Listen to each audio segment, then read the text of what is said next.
Gornio returned the nicety and swung his gaze back to Haya. What's the guidance mercenary gang doing in an academy city? Has the student president hired you? That side too. Tilda, speaking of which, isn't that better? Yeah, I'm regretting a little. Never mind. I'll leave that for later. Haya's more relaxed tone was confusing for Gornio.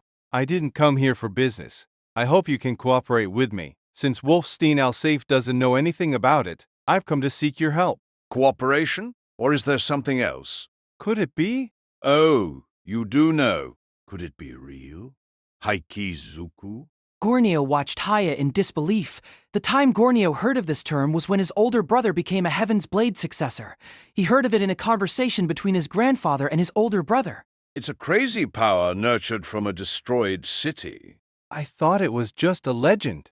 If it really was a legend, then the first generation head didn't have to work so hard. So it does exist? In that city. Gornio fell into his memories. Now that you mention it, I think the psychokinesist of the 17th platoon said she found something. Oh! At that time, the psychokinist of the 5th platoon didn't find anything, but Layfon's 17th platoon might have. But if that really was the Haikizoku, a twisted electronic fairy of a dead city, I never thought it was real. Can't help it if it is real, but even I only half believe it. I want to find one and have a look, but I can't find it. well, leader, Mayunfa raised her hand. What is it? It's the 17th platoon, isn't it? It's psychokinist, right? How about we ask for her help? Firmouse only knows the general direction, but he can't come here. That's a good suggestion. Well then, Gornio, who is that psychokinesist? Felilos, the younger sister of the student president. The student president, meaning the leader of this city, right? Yes. Then it's simple, isn't it? Haya laughed, and after that he obtained various kinds of information on Zuellni from Gornio. On that day, they continued training in the fundamentals as usual, after introducing Naruki to the other 3 team members. Other than that, Nina announced the cancellation of the training camp that they had planned for tomorrow and the day after. Naruki tripped and fell numerous times in the balance training with the balls scattered on the floor. Under Layfon's advice, she finally managed to walk faster than a normal pace around the room after 2 hours of training. Afterward, they had combat training on the balls between members divided into 2 teams. Naruki somehow managed to control her movements after falling countless times. When Nina ended training, Naruki was covered in sweat, unable to move on the floor. Are you all right? Everyone had gone to the shower room. Only Layfon came to deliver an energy juice to her. Do you do this every day? Today's training is more relaxing already. They didn't even do the ball hitting training. In fact, today's training wasn't intense, but it wasn't useless. Training in the fundamentals was extremely important, especially now since they had a match coming soon. Rather than memorizing new moves, it was more practical to get the fundamentals right. This is hard. Naruki said as she drank. She wiped her mouth. This level of difficulty made her feel down. Her reason here was to observe the 10th platoon and obtain evidence of their use of the illegal wine. Now I fully understand why Layton is so strong. I'm totally exhausted, but you haven't sweated one single drop. But you're not trying to become a platoon member, right? Yeah, but I'm a military artist. I'm in the city police, but I haven't given up the mission of a military artist. Besides, sometimes I might have to handle a violent case. She regulated her breathing and sighed deeply. It's meaningful to come here. I can become stronger. If it's a reason for military artists, the reason is enough for me to be here. I understand being weak is a sad thing for a military artist, but I can't fully accept this. I'm not really sure how to express myself clearly. I know. Although he wasn't too sure on this, he knew. I'm the same as you. Becoming strong without explicitly wanting to, though I had a reason to become strong, so I've been struggling for that. But since I arrived here, I've lost my reason to keep trying, and this period of time is troublesome. He wanted to be stronger so he could earn money and feed the children in the orphanage. His wish went out of control without him knowing. Wanting to feed all the orphans in Grendon, although it turned out that way, it was still a simple reason that sustained him. But isn't Layton still here? Yeah.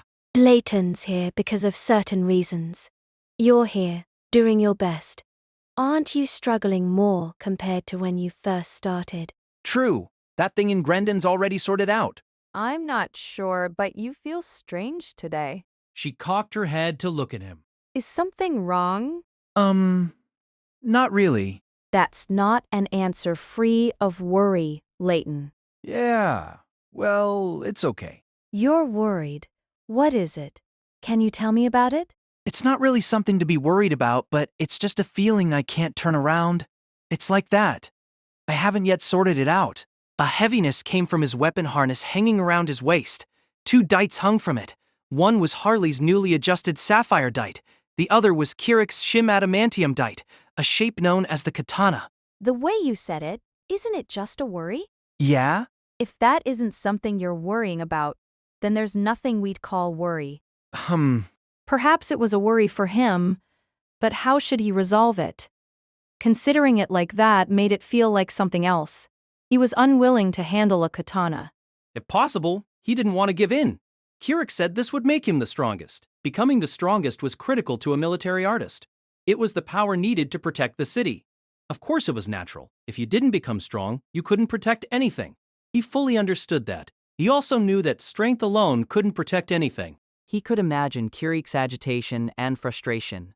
A military artist with a damaged body who couldn't do anything.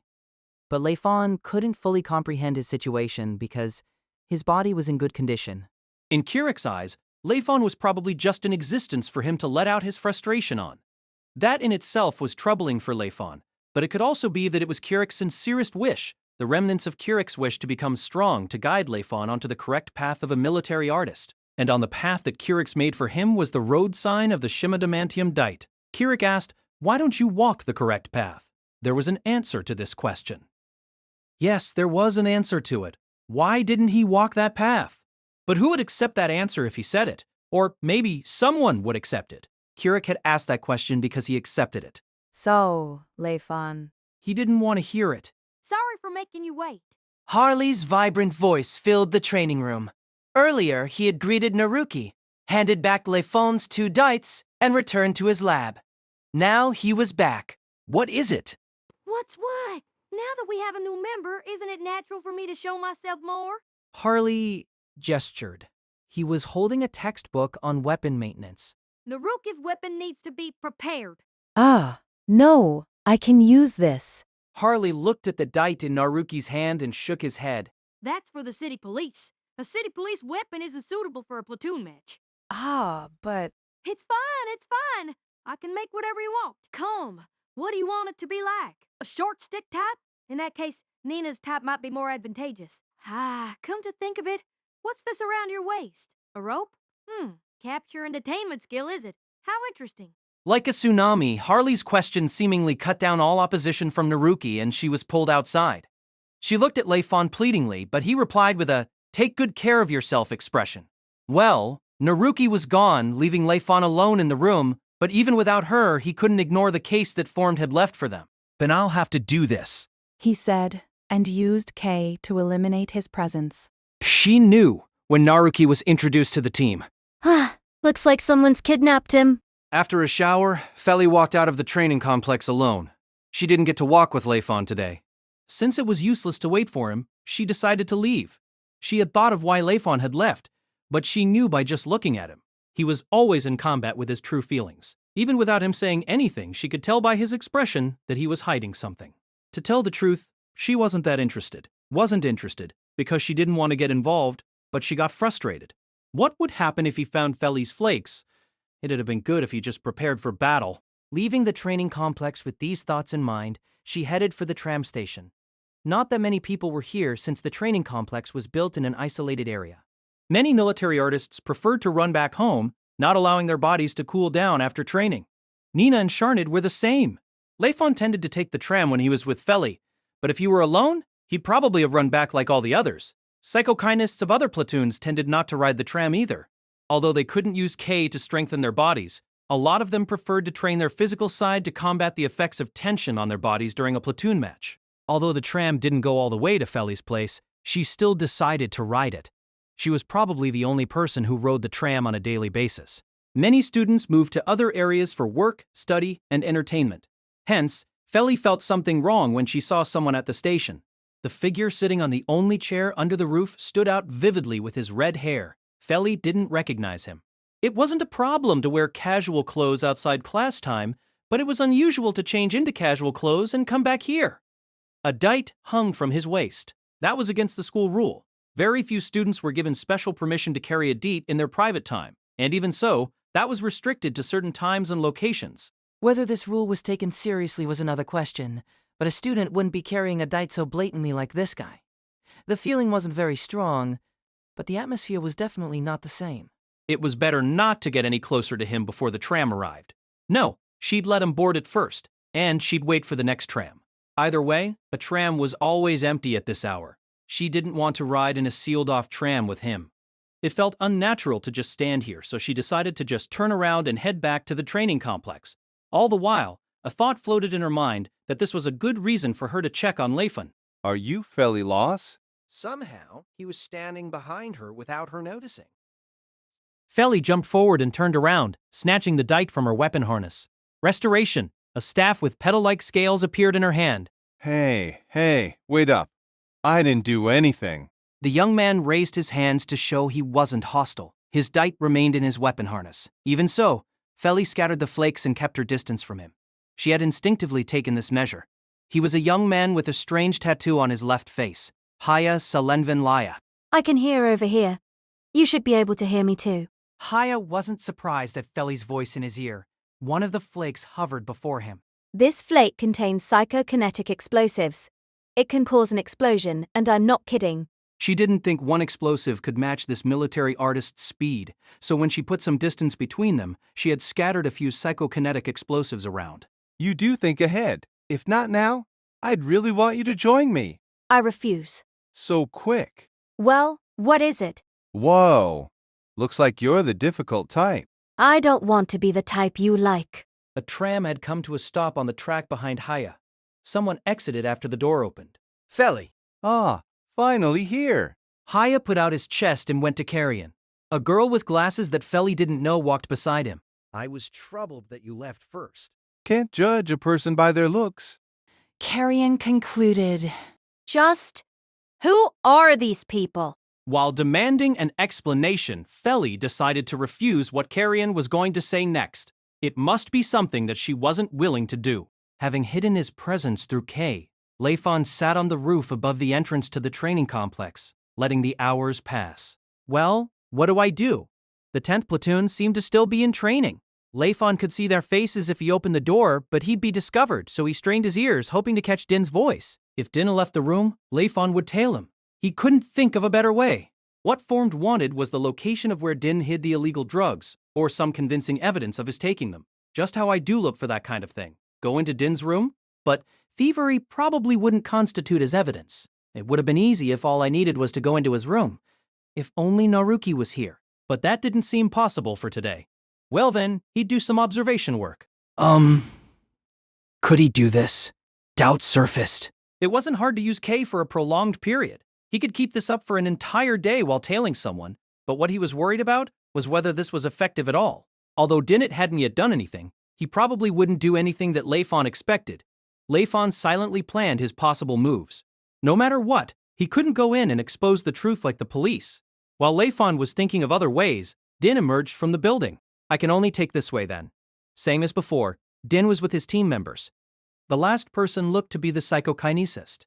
Layfon could tell by the way he walked. People who trained with weapons had a special way of moving.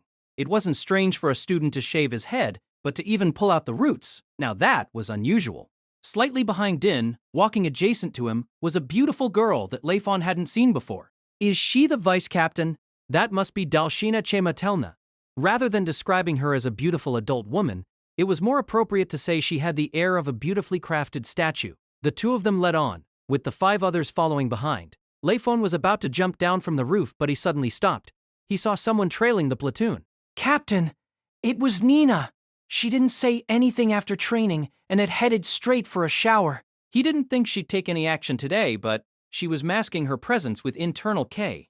It wasn't as well done as Layfon's, and it couldn't be compared to Sharnid's, whose presence just simply melted into the air, but she did manage to eliminate her presence. At this rate, she'll be exposed. I'll keep it the way it is then. Having confirmed some distance between them, Layfon jumped down from the roof. What should he do? Din and his team didn't head for the tram. It seemed they were planning to walk back to town. Nina trailed Din and Layfon followed behind. Layfon found this situation delicate, and he didn't plan to destroy this balance. Either way, he judged this situation to be disadvantageous. If Naruki were here, but Harley had Naruki. Assuming the fact that Harley didn't know anything, he wouldn't let Naruki go so easily. Wondering whether he was doing something that would put his audience into a speechless stupor, Layfon continued to move after the group. It seemed Din and his team were making casual conversation while walking. Who had been rejected by whom? Who had a new girlfriend? Laughter mixed in with the chat? This was normal. It even happened in the 17th platoon sometimes, and the 10th platoon didn't seem to intend to do anything different soon. The one who acted the bad character like Nina was Din. Layfon found that unexpectedly surprising. He thought the Vice Captain Dalshina would have played that role. The atmosphere she exuded was similar to Nina's, and they were both refined in a way. Beautiful and elegant, that type of a feeling. To the team members' jokes, she'd reply with a firm attitude. For some reason, this atmosphere felt similar to Sharnid. Din D. Dalshina che Matelma. Sharnid the Lipton. That was the combination in the 10th platoon that had held the strength to threaten the 1st platoon. Layfon recalled Nina's horrible expression when she heard Din's name from Formed. Why was she so surprised and agitated? Maybe Sharnid, that might be the answer. No matter what had happened, the truth that Sharnid had left the 10th platoon would never change. But what had happened between the deep trust of those three people? Layfon didn't know. What would Sharnid do if he knew about the illegal drug dealing? That guy who was flippant all day long, if he knew… I see. That was probably what Nina was worried about. The 10th platoon finally showed signs of dispersing. First it was one person, then the next parted with the team, probably because their dormitories lay in different locations. Finally, Dalshina also left, leaving Din alone. Nina didn't hesitate and continued to trail Din. Layfon followed behind them. Forms said Dinin must be the main culprit. His home city was Kelnis, the city specializing in medical herbs. It was one of the few cities to date that hadn't banned the production of illegal wine. Din was the only person who would know the ways to import the drug. Layfon thought Din would head back to his dormitory. As Din walked on his own, something else moved. It was Nina. Din D. She suddenly removed her disguise and called out, causing Layfon to panic. He was too late to stop her. Din turned around and Layfon managed to maintain his K around himself to conceal his presence.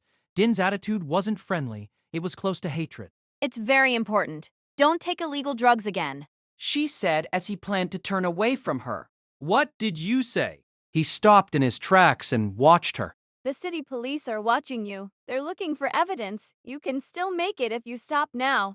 Don't speak as if you know everything. You don't even have proof?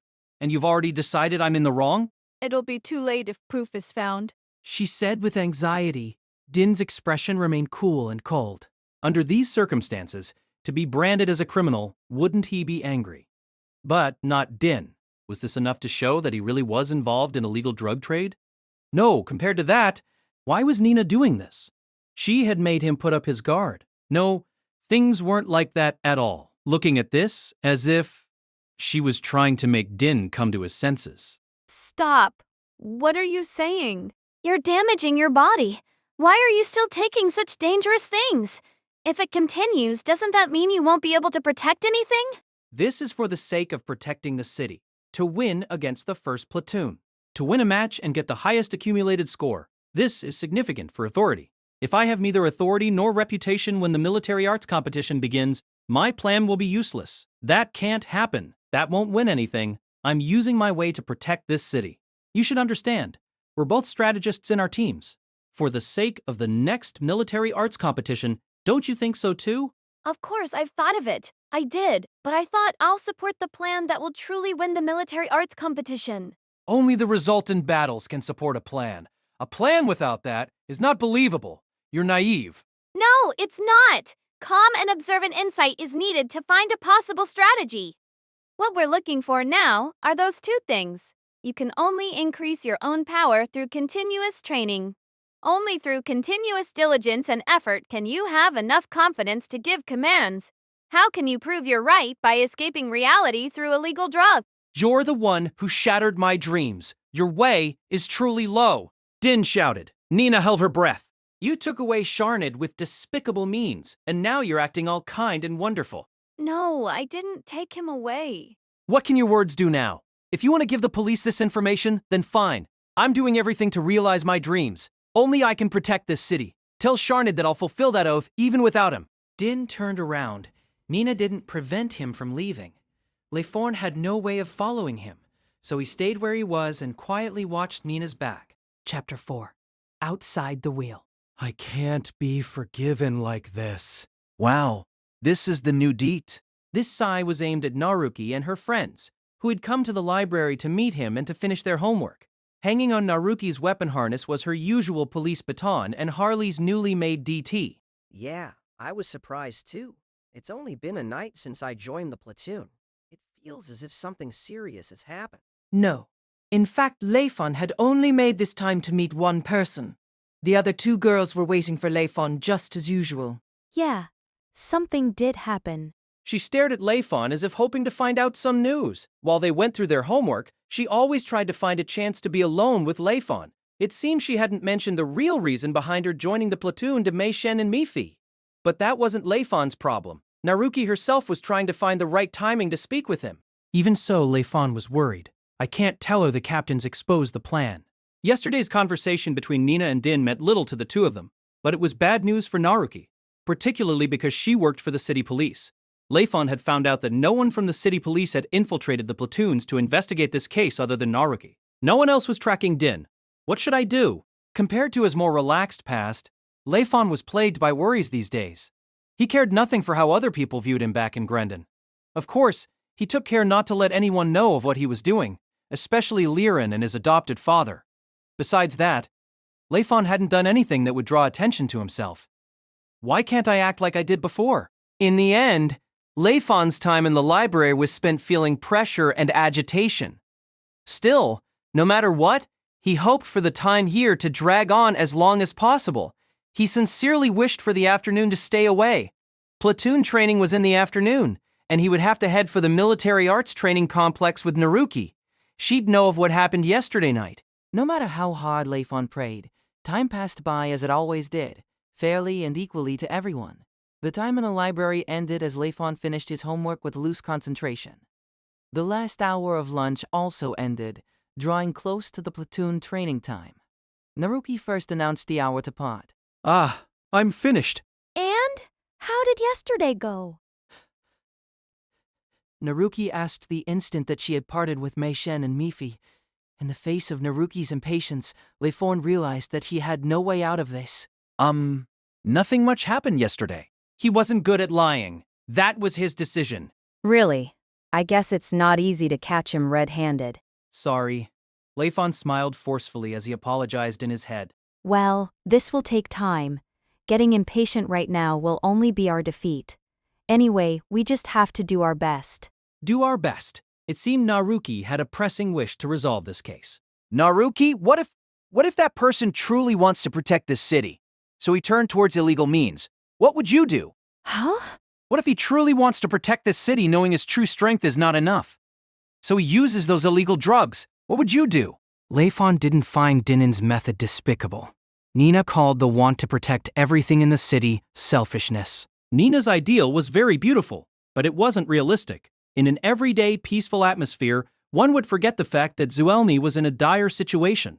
Nina's determination that supported her wish in this dire time was particularly dazzling.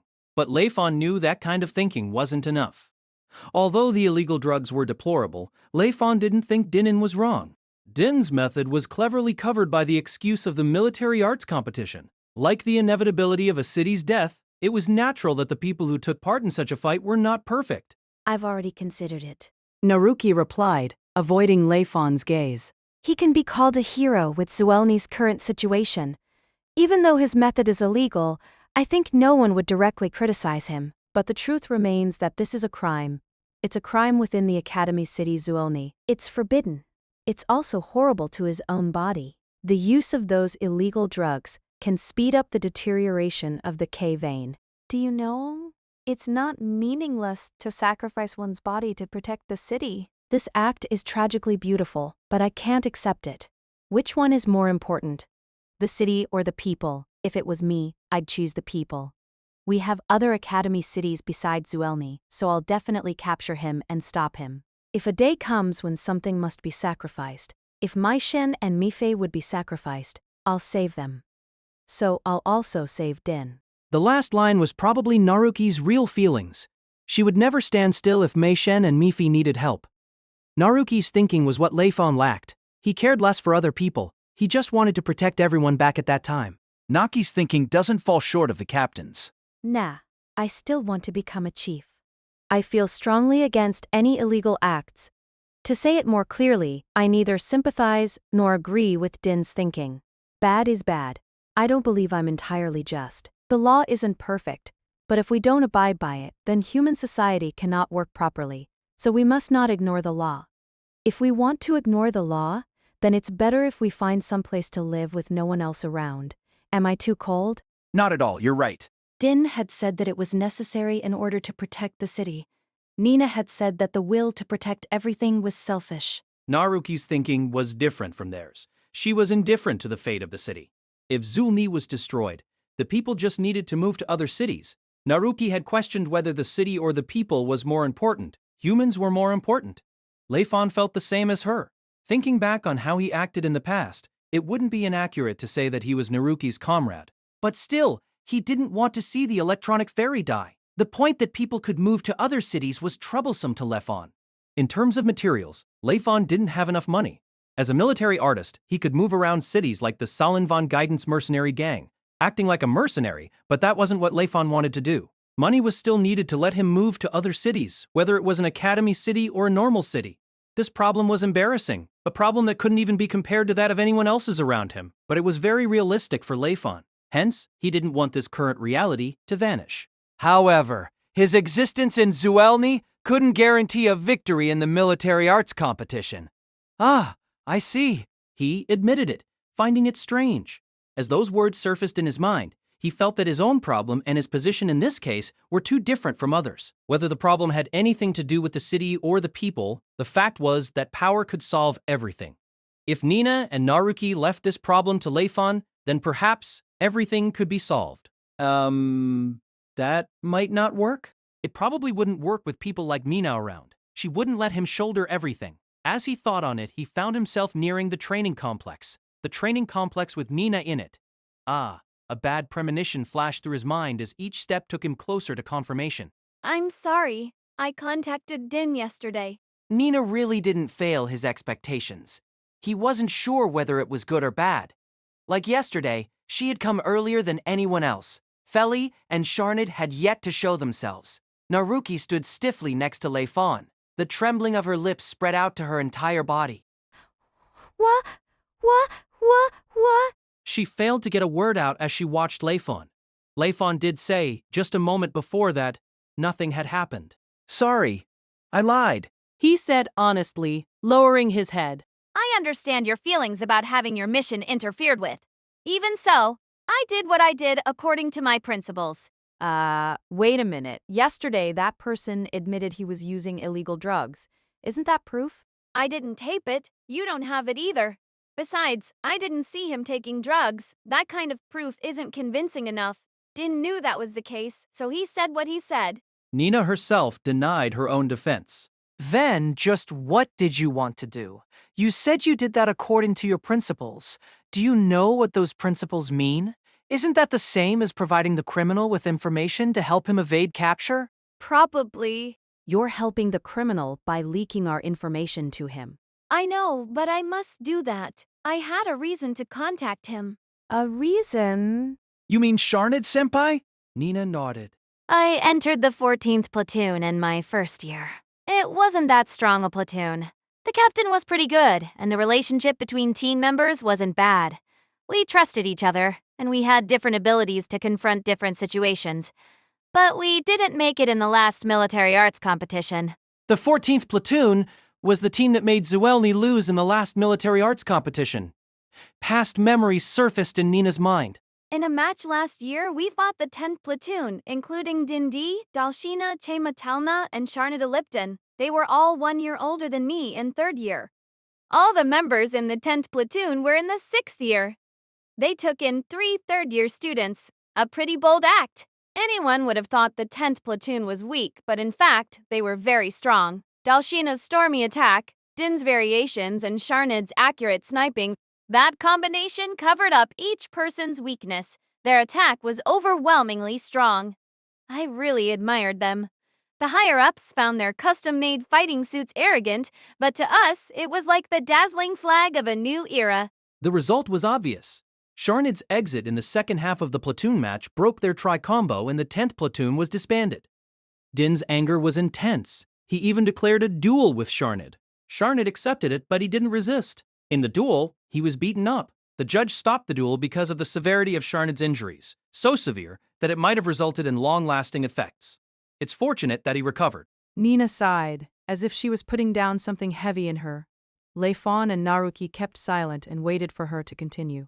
I went to find Sharnid after the match. I wanted to form my own team. I could never become strong by staying with the 14th platoon.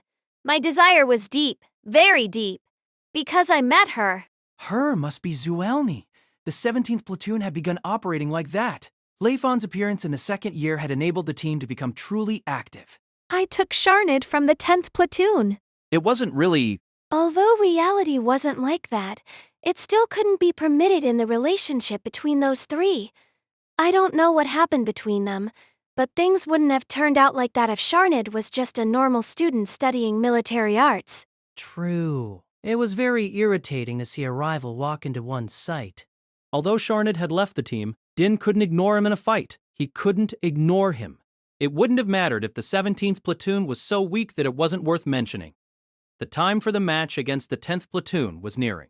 When that time came, Din's feelings would be in disorder. On the other hand, if the 17th platoon was too weak, then Din might be able to disregard his feelings towards Sharnid. But that wasn't possible now. Yes, because I'm here. The 17th platoon was now much more powerful than Nina had anticipated. So powerful that no one would turn his eyes from them. All because Layfon was here.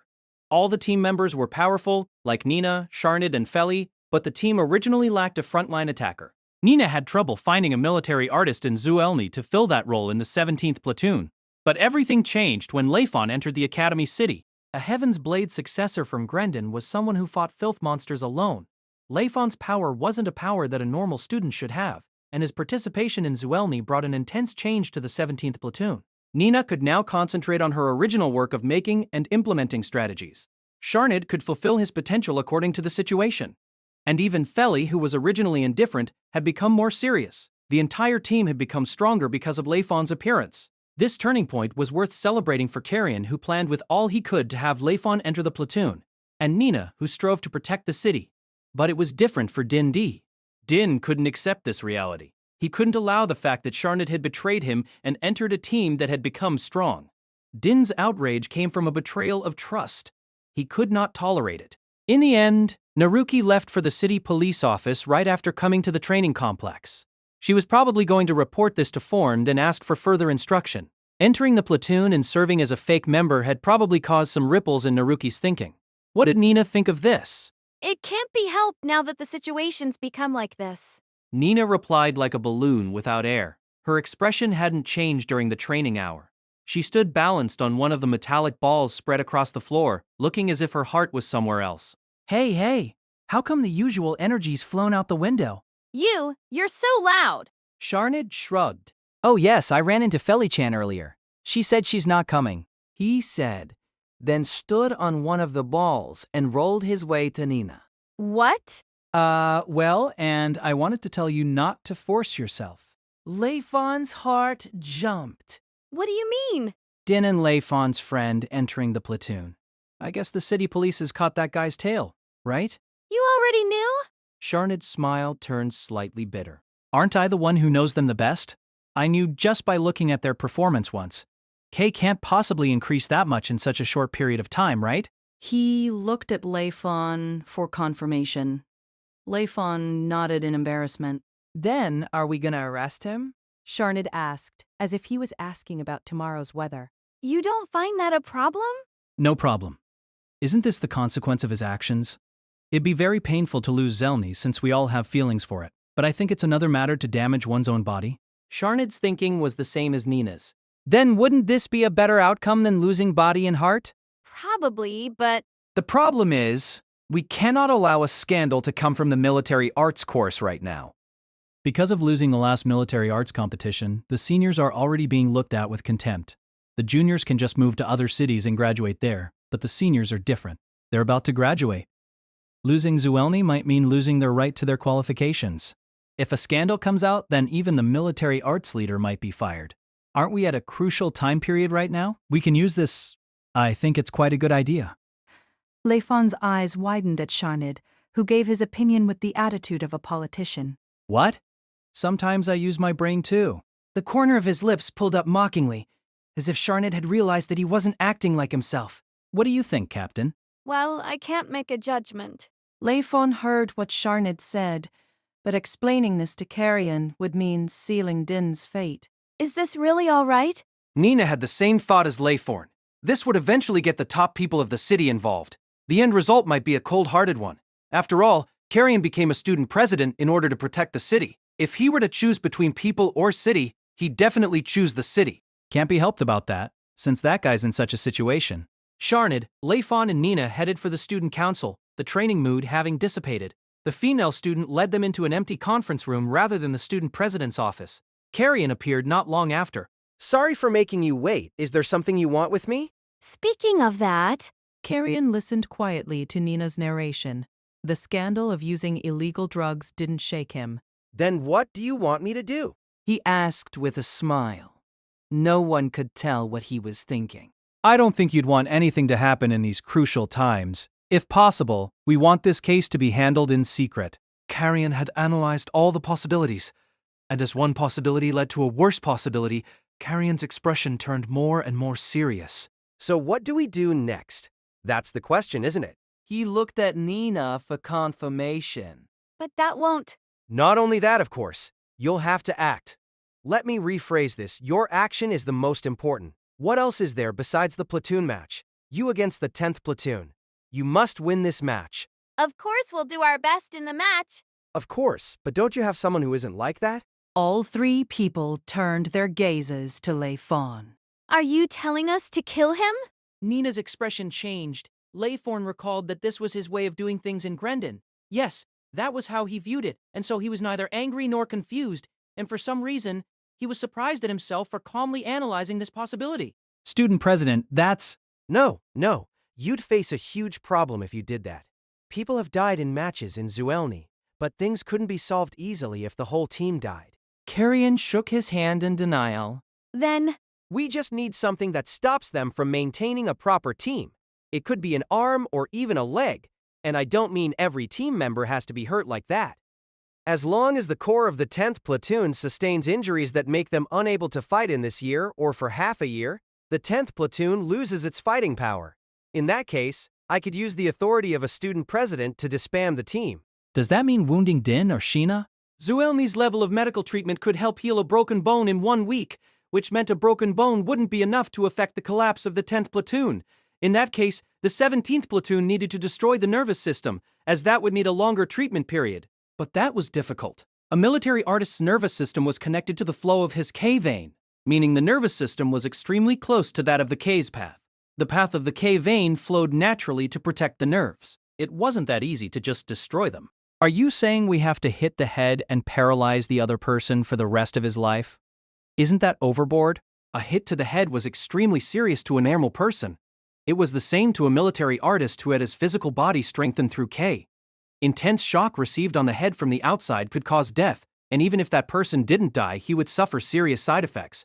Zuellni's medical treatment was not enough to treat that kind of an injury. It'd be troublesome if we fail to do that.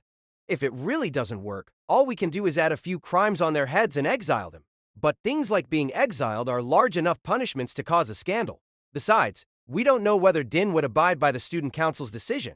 It probably won't work. It's Din's style to reach his end with any means once he's made his decision.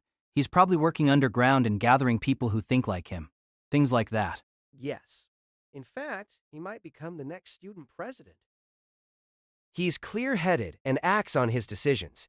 He might make a good leader, though his intense sense of mission could cause problems. The Vice Captain Dalcina is elegant and popular. If she becomes an advisor, Perhaps the combination of her being the student president and Din holding the real power could be a very good match. It's a shame that it's impossible. That would really suit them. I think it'd be even better if that combination included you. Joining the student council is too much for me. Really? You can do what they can't. Don't you think that's very important to them? Not at all. Sharnid tossed down his comment and turned around as if the topic wasn't worth discussing anymore. Can you injure him so he needs more than half a year of medical treatment? Layfon. Layfon couldn't answer them. Should he say he can or that he can't? He could achieve both answers. Layfon, if you can't do it, then just say you can't. Nina said, as if she was entreating him to give such an answer. Although Layfon made a decision to come here himself, he had become confused in the face of Carrion's calm analysis. Clearly, Layfon showed unwillingness for this outcome. He could only answer like this. Sure. But the answer came from someone else. The answer that came from the direction of the door caused Layfon to stand up and snatch out his dite. He had heard that voice before. Eavesdropping is a bad hobby. Oh, excuse me, but I can't help it. This topic is interesting. Besides, I've something to say to someone in here. The person who voiced the answer for Layfon strode into the conference room. Hiya! It really was him, but his presence wasn't the only surprising factor. Feli? Senpai? A girl Layfon didn't know stood beside Haya, and standing next to that girl was Feli with a troubled look in her eyes. Who are you people? Nina said with her guard up. Haya and the other girl didn't look like they were students. I'm Haya Salinvan Laya, the leader of the Salinvan Guidance Mercenary Gang. I think that's enough introduction. What do you think? What did you say? It seemed Nina hadn't heard of the Salinvan Guidance Mercenary Gang. She glanced at Layfon with a doubtful expression, showing that she knew Haya had something to do with Grendon. Why do you think he can do it? Carrion asked after a sigh. The Psi-Harden technique can do it, don't you know? The highly difficult skill in extra type burst, K. It's also a common technique used in different schools under different names. That I do know. Nina nodded, hiding her surprise at Haya's sudden appearance. But that's a move to wound all inner organs. If we use that...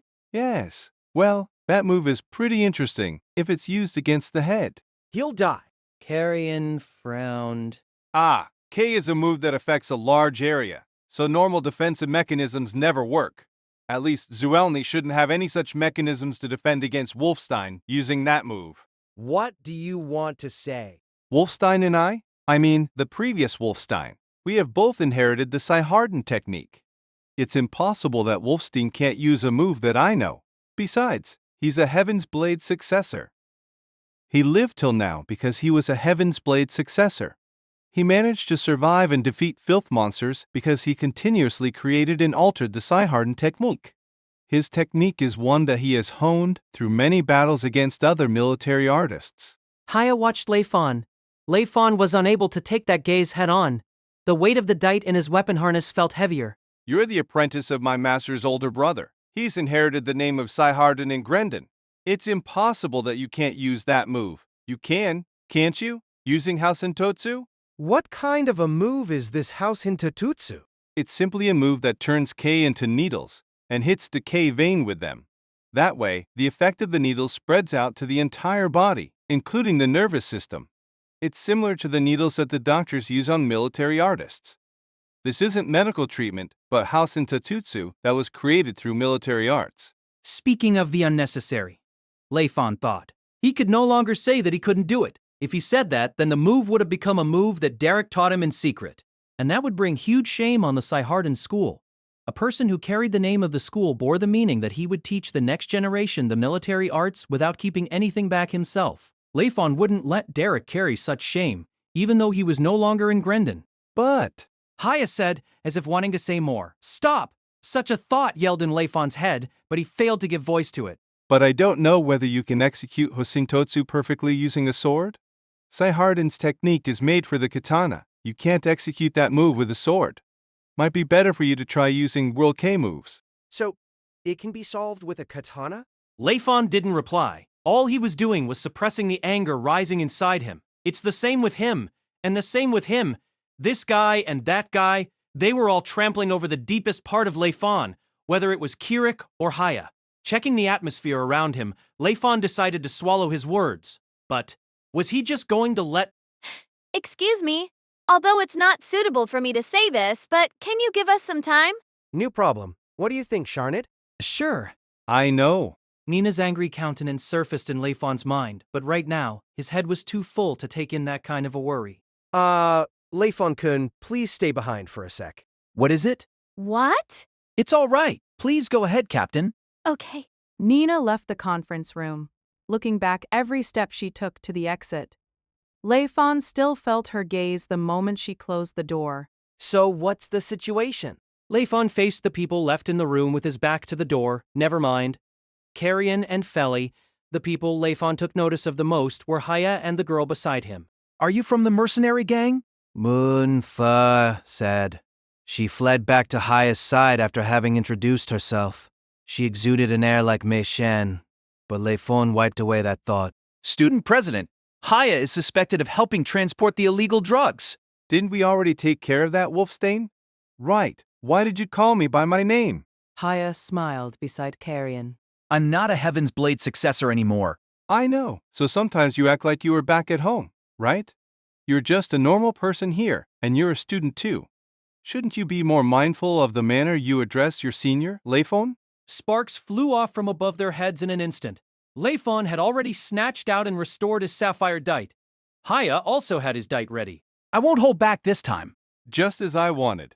I want to see whether those weak moves of yours can work against me without using a katana. Both Layfon and Haya held their weapons ready, about to leap at each other. Stop there, Haya-san. I'll have to go back to what you did before if you go overboard with the student here. That'd be troublesome. Layfon, too. Take back your sword. Your attitude's too lax even though you've been provoked. Wordlessly, Layfon retreated a step back as Haya did so. Both of them slid their weapons back into the weapon harnesses. Just as you said, Haya, the mercenary gang had nothing to do with the illegal drug dealings. This will be announced as such publicly. At the same time, you must provide us with any information related to the illegal drugs. Is that all right? I guess so, but I think the secret transportation of drugs will probably stop. Why? Because the mercenary gang will destroy them. Since the contract's finished, it'll be too foolish of us to allow any secret police to expose those illegal sellers and let them get hold of any evidence against us. His casual attitude and a reply full of blood and murderous intent made Carrion swallow. Well then, what do you want with me? Layfon asked Carrion, not at all surprised at Haya's reply. Layfon just wanted to get his business done and leave this room. I know. Layfon knew that Haya's presence meant he must have business dealing with Carrion. Besides, Feli had mentioned how she would assist Carrion even though she hated him. This must also have something to do with Haya's goal. As he thought of this, Layfon felt new anger rising in his chest. I want to hear from you about it, since you're the only one who witnessed it. Either way, I want to hear it from you. Witnessed? Layfon watched Haya cautiously, not sure what he meant. What do you mean? You saw it, right?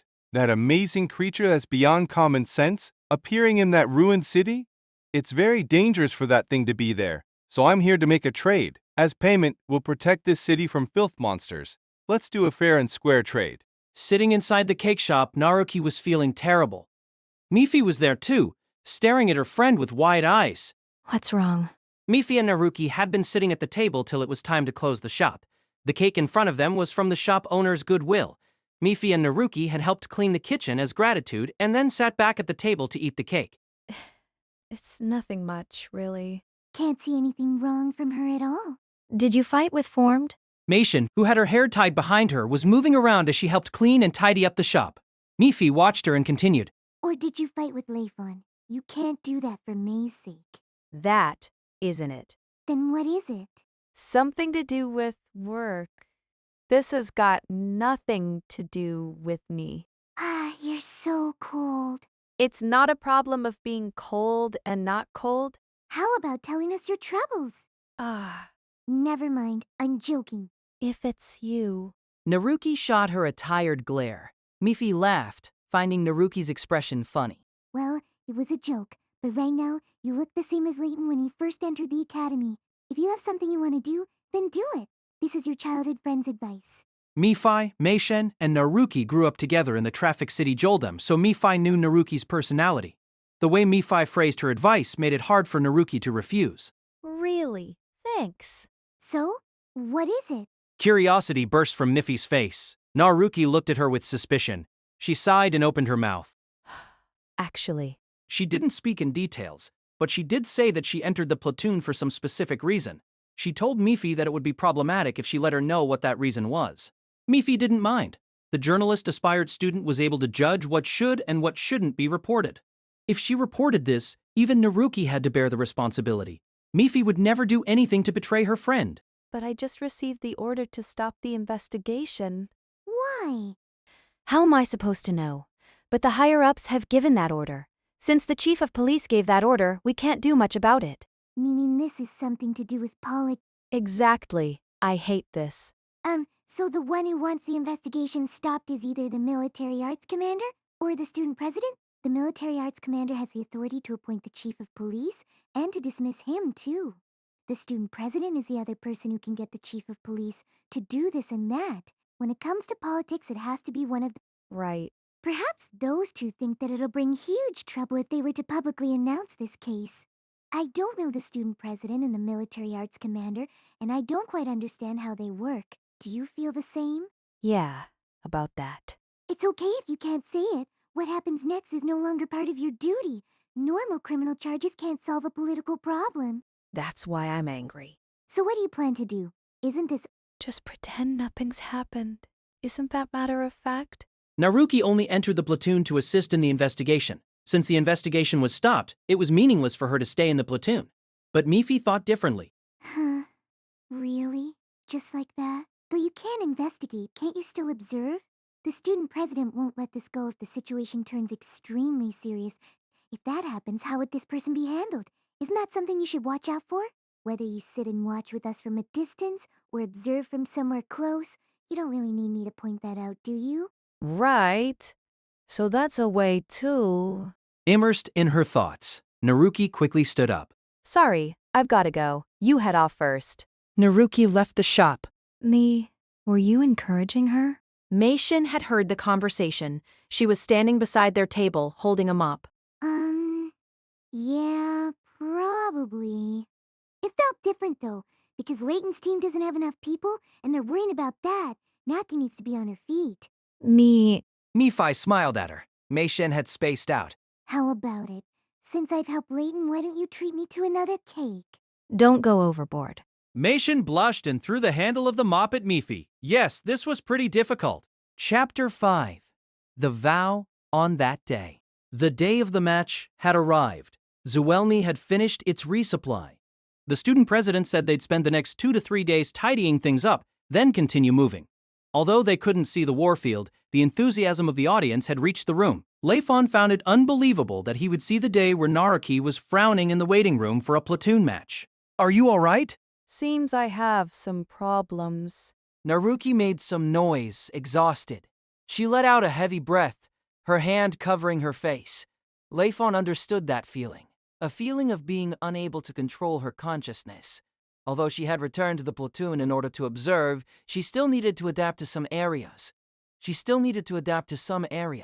The atmosphere on Layfon's side was also heavy. Today, he had to defeat Din and Dalshina. He knew he didn't have to kill them. He just had to inflict injuries on them that would make them lie in the hospital for more than half a year. And to do that, he had to use a katana. Psi-hardened techniques had to be executed with a katana. To make it clear, a sword could also be used, and for Layfon, who excelled at military arts, he might be able to do it with a sword. But a sword wouldn't allow him to reach the same level as a katana. It might mean inflicting more severe wounds than intended, wounds that might never heal. Pressure weighed down on Layfon. Having been taught the skill of a katana, handling a sword was not within his field. This isn't my first day using a weapon outside my field, but it was the same when he took on the title of the Heaven's Blade successor. The Heaven's Blade he received had the form of a sword, and that was how Layfon fought. However, I still have to use a katana in the present. As a human, he was embarrassing. And not just that. Layfon. It was Nina's voice. Her face didn't wear that dominating expression that she always donned in platoon matches. In other words, even Nina couldn't approach today's fight with her usual self. Are you all right? The question he asked Naruki before was now directed at him. Layfon could only smile bitterly. The student acting as communicator headed over to them to relay a command. Without a word, Nina followed that student. Sharnid patted Layfon's shoulder and followed Nina's example. Next came Naruki. Layfon slowly sat up and kept a distance from them. Feli walked over to him. Phone. A soft, everyday greeting. The usual Layfon would have worried about Nina and the others hearing this name of his, but he felt nothing today. For some reason, he didn't worry about it at all. He didn't know exactly why he was like this today. Fighting with a katana, the conversation he had with Sharnid yesterday, Nina's determination, and Haya's goal. All sorts of things flew through his head, leaving no room to agonize over Feli's greeting. What is it? Feli cocked her head. Layfon couldn't tell the meaning behind her expressionless face. What is Haya's goal? He probably wants to hunt down that thing, but what did he intend to do once he caught the thing? Neither Layfon nor Feli knew. That thing was the goat that Layfon met in the ruined city. It said something curious to him and then disappeared. Layfon suspected the goat was the one who buried all the dead in the city. Nina speculated that the goat was the city's consciousness, the electronic fairy. Her speculation was spot on. Haikizoku, Haya called it by that name. Having gone insane, the electronic fairy underwent a change, freed itself from the city, and went on a rampage. Haya said he had to do something about it, so he wished for Carrion's help. Layfon didn't know why Haya infiltrated Zuellni just to obtain the Heikizoku. He was suspicious of Haya's promise to repay their help by protecting Zuellni from filth monsters for a year. Zuellni had nothing to lose, and that deal was just too good to be true. Layfon had too many things to think about. He had no room to speculate on Haya's goal. I don't know. Feli appeared displeased at his reply. She deliberately walked up to Layfon and kicked him. What was that for? I was careless. She left. Just what's with her? Well, since it was Feli's kick, it didn't hurt that much. But he had no idea what he did to make her mad. No time for that now. Light flooded his entire vision. The match was about to begin. Layfon's hand moved automatically to the weapon harness hanging around his waist. The sapphire dight and the Shimadamian dight, sword or katana. Layfon's hand stopped, hovering and hesitating. The female voice of the commentator cut through the warfield. This time, the 10th platoon was on the offensive while Layfon and his team defended their flag. The 17th platoon had the disadvantage of being a small team. Mifi had said that before. The biggest reason behind it was that the 10th platoon was also best at attacking, just like the 17th platoon. The biggest reason behind it was that the 10th platoon was also best at attacking, just like the 17th platoon. The audience fell silent, holding their breath as a collective whole as the 10th platoon took action. Dalshina rushed straight for the enemy team with her lance, ignoring the attacks from the psychokinesist. She strove forward with the innocent belief of winning against many enemies all by herself. Dalshina's image showed on the huge screen opposite the audience stand. Dense golden curls danced with the wind. Dalshina wore a fighting suit that had seen many battles. The color of white outlined the edge of a red top that stretched down like a dress behind her. The image of it advancing in a half-flying style was like Dalshina riding and controlling a powerful beast. But there was a reason behind Dalshina's lone attack. A figure followed behind her like her shadow. Din. He held a number of ropes in his hand. They looked like Layfon's steel threads, but they were thicker and fewer in number. A sharp hammer adorned the ends of each rope. Din controlled those ropes as he moved to carve a path before Dalshina. Any enemy that came close would have to deal with those ropes first. Behind Dinner were 4 other team members, and the 6 of them moved together to cover for Dalshina's attacks. The 10th platoon was best at this type of formation. Can you see? Din thought as he and his team moved through the warfield. He still hadn't seen anyone from the 17th platoon. They probably planned to hold a decisive fight at their own camp. Din laughed at such a cowardly strategy. We can do it even without you. Din wasn't the type to overestimate his own ability.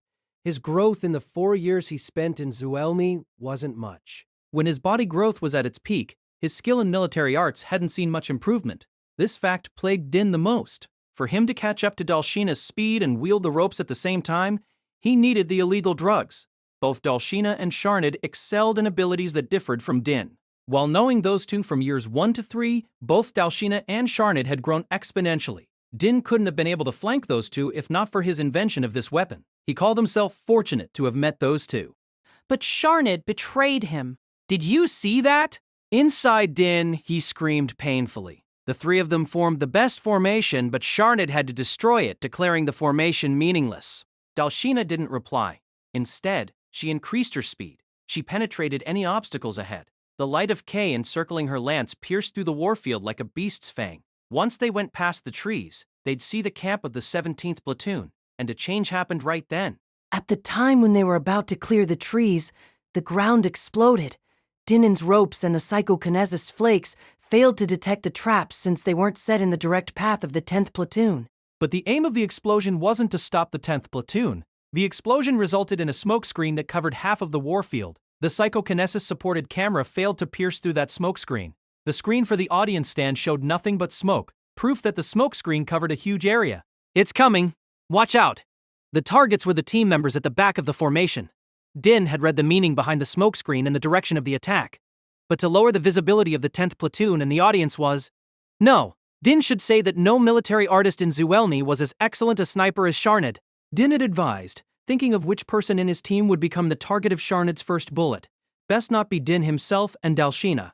He stepped back and used the other team members as his shield. Failure was imminent if he fell here, so other members didn't object to Din's move. Dalshina was responsible for attacking, and if she fell, the attacking power of the team would fall drastically, but she didn't mind Din's move either. She continued to rush forward as if she was receiving an attack. A gap appeared between her and Din. It was too late by the time the psychokiness reported the movement of the 17th platoon. An attack came from the front right-hand corner of the 10th platoon, as if to tear apart the team. It was Layfon. As the smokescreen spread out, Layfon's whirl K separated Dalshina from Din. Shut it. Dalshina's surprise and outrage drifted to Din's ear. Layfon headed to an audio-visual room of the military arts training complex on the day before the match. Sharned had called him over to watch something.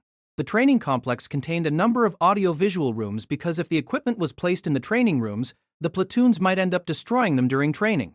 Room 2 was locked. Layfon didn't see any key around. Oi, sorry for that. Layfon never thought of analyzing his opponents, so he had never entered an audio-visual room before. White tiles covered the floor of the audio-visual room. In the room were chairs and a large screen. The purpose of this room was to show the records of previous matches so the team watching the records could use them to plan their strategies. Sharned had put together 2 chairs like a bed and lay on it to watch the screen. The screen showed a match of the 10th platoon. Dalshina's valiant attack was enlarged. Nina's DV skill didn't do much as the shaking in the screen intensified. Either way, normal DV skill was unable to capture the high-speed movement of a military artist. Layfon tried his best not to look at the screen. It was because, if he didn't watch it, he would keep his guard up. He wanted to have a fair and square fight with her tomorrow. Normally he wouldn't deliberately opt for a fair fight, but tomorrow was different. This was why he had chosen to sit opposite Sharned rather than opposite the screen. Layfon didn't know everything. All he knew was that Sharned used to be very good friends with Din and Dalshina. Sheena's not part of it. Huh? The illegal drugs is still very weird. You sure? Layfon didn't know whether Dalshina was part of it, but Din, the captain, was using illegal drugs. It was natural to think that all the members of the 10th platoon had taken them. So you think she doesn't know?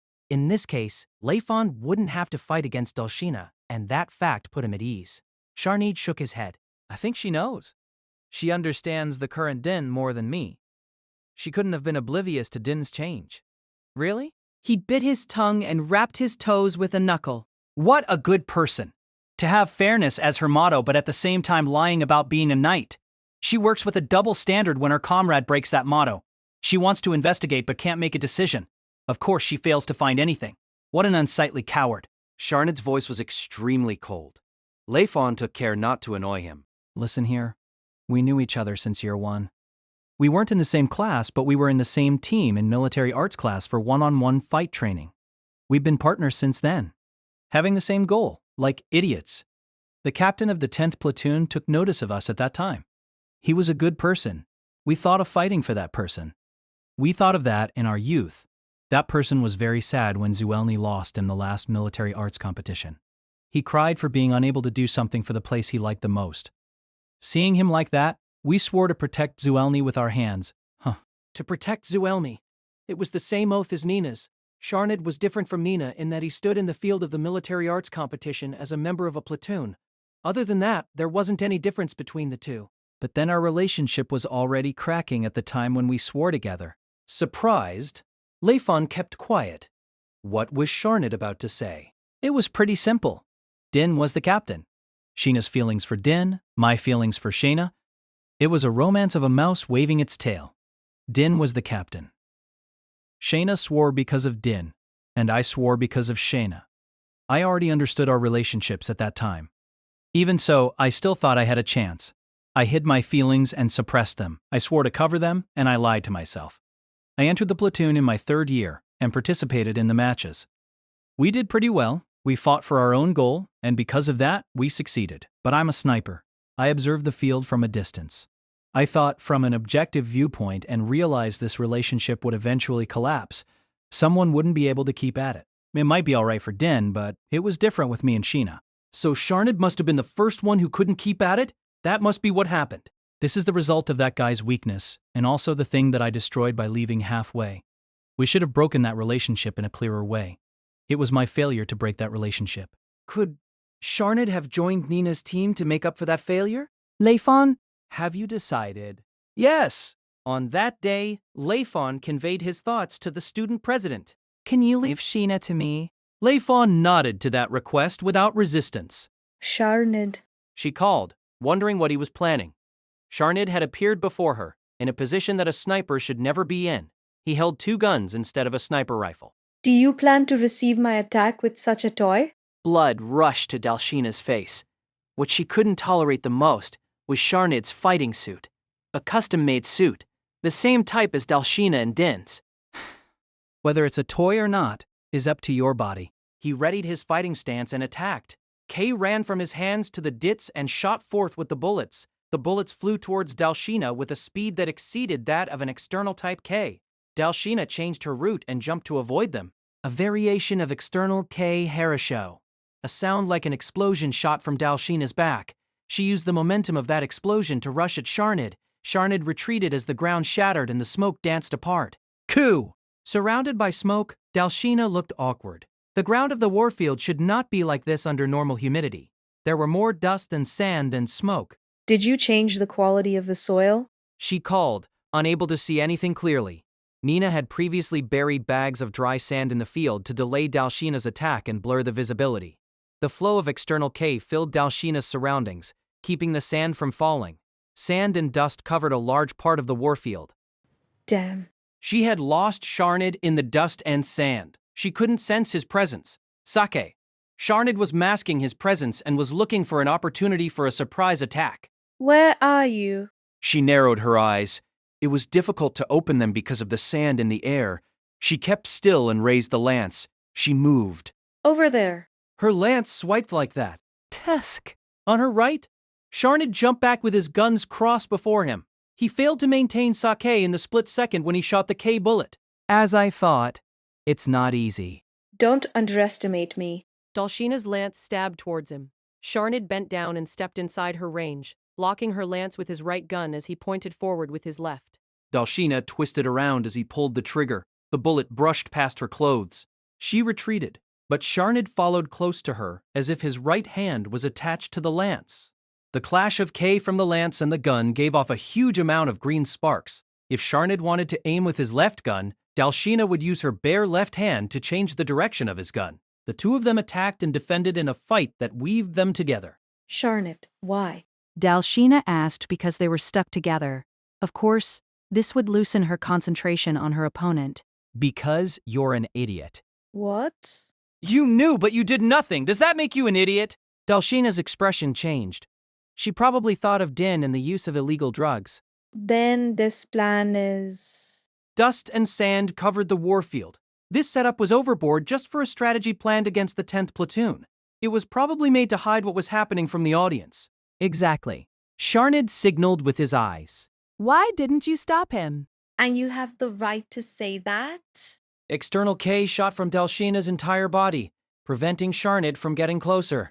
Why do you think it turned out like this? Sharnid, it's all because of your betrayal. The oath. Does our oath have that much value? Sheena, did you make that oath because it came from your heart? She couldn't answer. You should understand, our oath was not genuine. It was an excuse made through our feelings. Shut up. She attacked and stabbed with all her strength. Sharnid was forced to take evasive maneuvers, his body very close to the ground. He climbed up and immediately readied himself, but Dalshina ignored him and kept moving. Her attack was a feint. Her real aim was to meet up with Din. I won't let you. Sharnid pulled the trigger, aiming for Dalshina's leg. His sniper rifle would have done well at this distance, but what he held now were guns that were designed for physical attack. Black alloy for close combat. The conductibility of K was reduced, so Sharnid couldn't shoot as accurately as when he was using a DT made of lighter alloy. The bullet exploded beneath Dalshina's feet. It didn't hit her, but it did stop her. I won't let you go. Sharnid sped up to block her, once again entering a close-range fight. Do you really think this is all right, Sharon? There's no right or wrong. Didn't he choose his own ending? Sharnid called, leaping over the lance and returning an attack. Din really thinks of the city.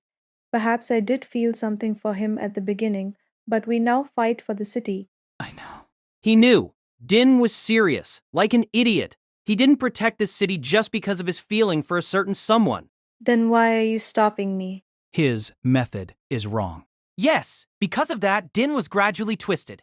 There really wasn't such a thought to protect the city because of the city, and to protect the city for the people living in it. Din only used it as his own belief and pushed himself harder because of it.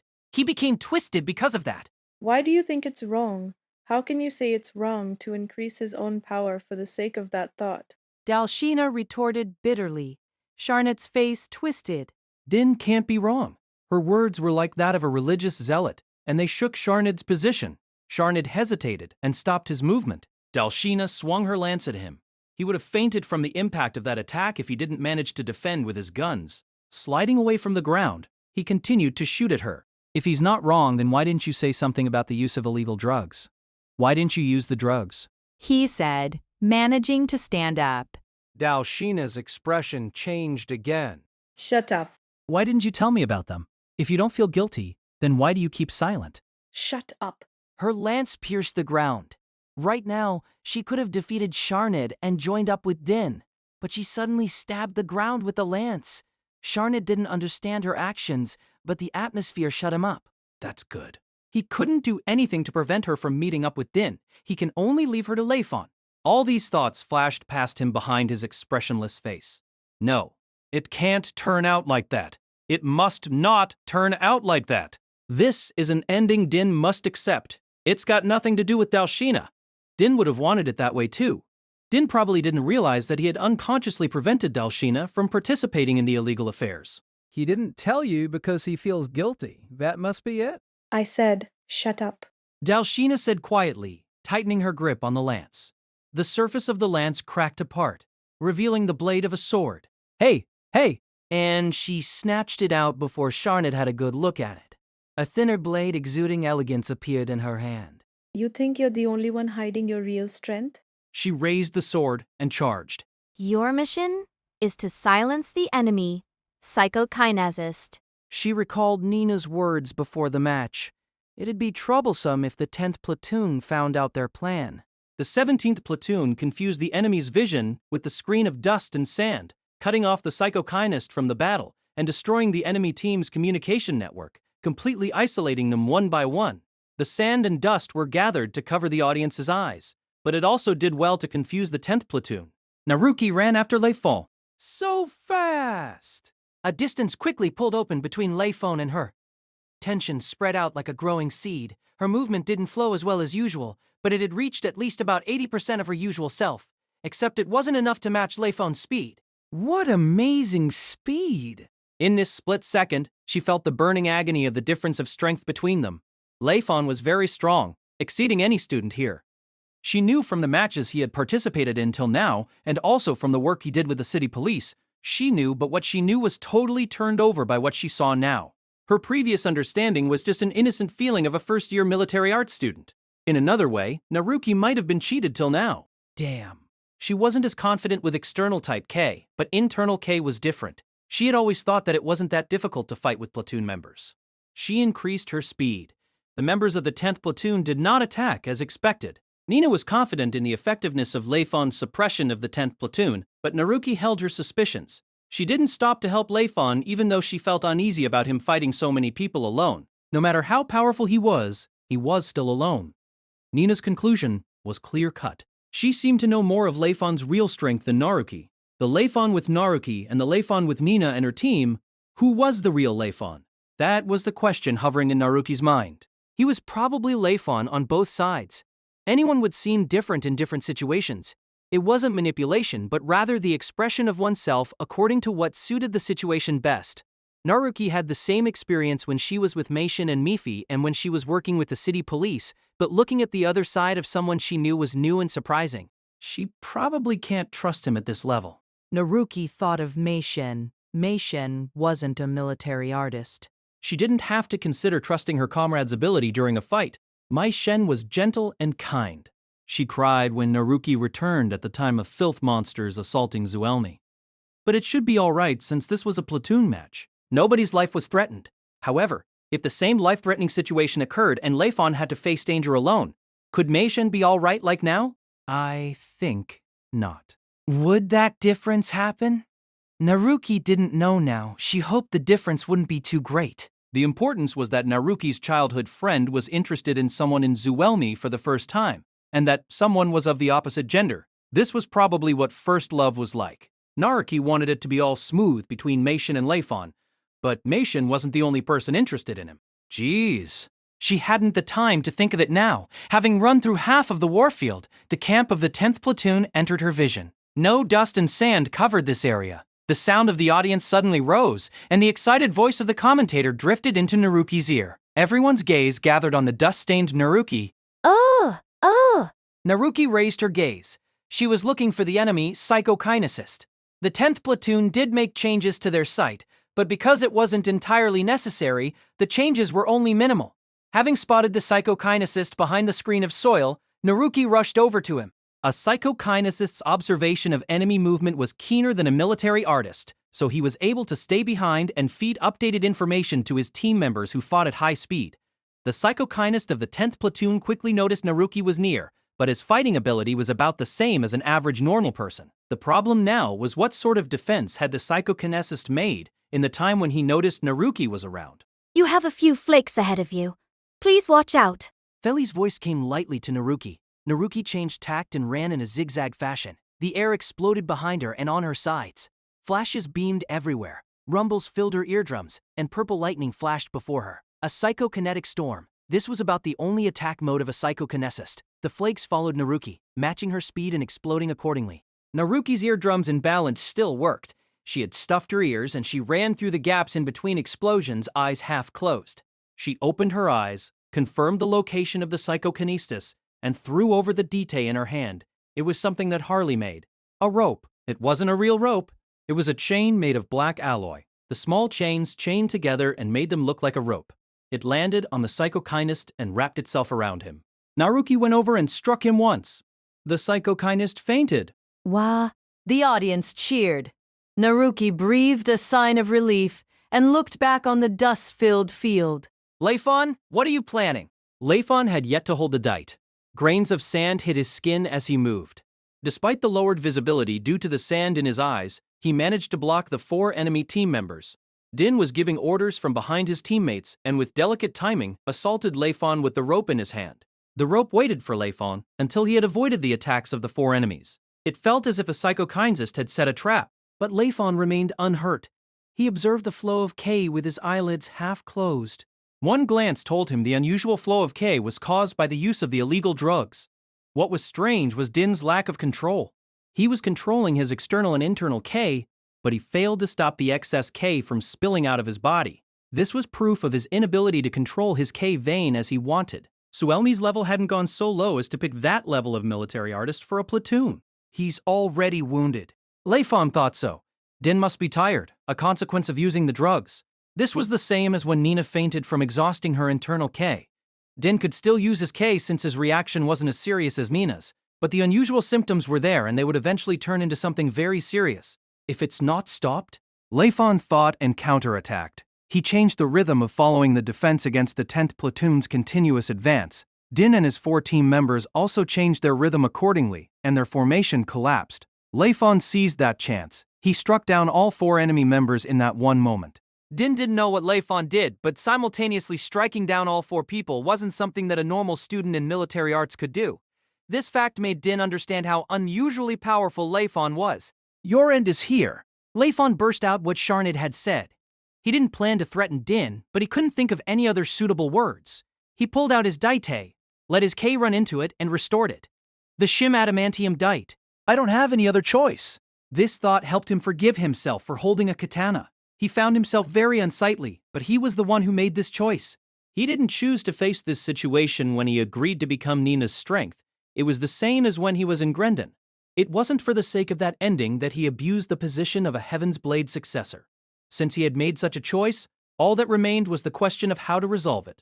Layfon chose to stay with the 17th platoon. But in the 17th platoon were Sharnid, Feli, and Harley, and now it also had Naruki. Things associated with them were all entangled.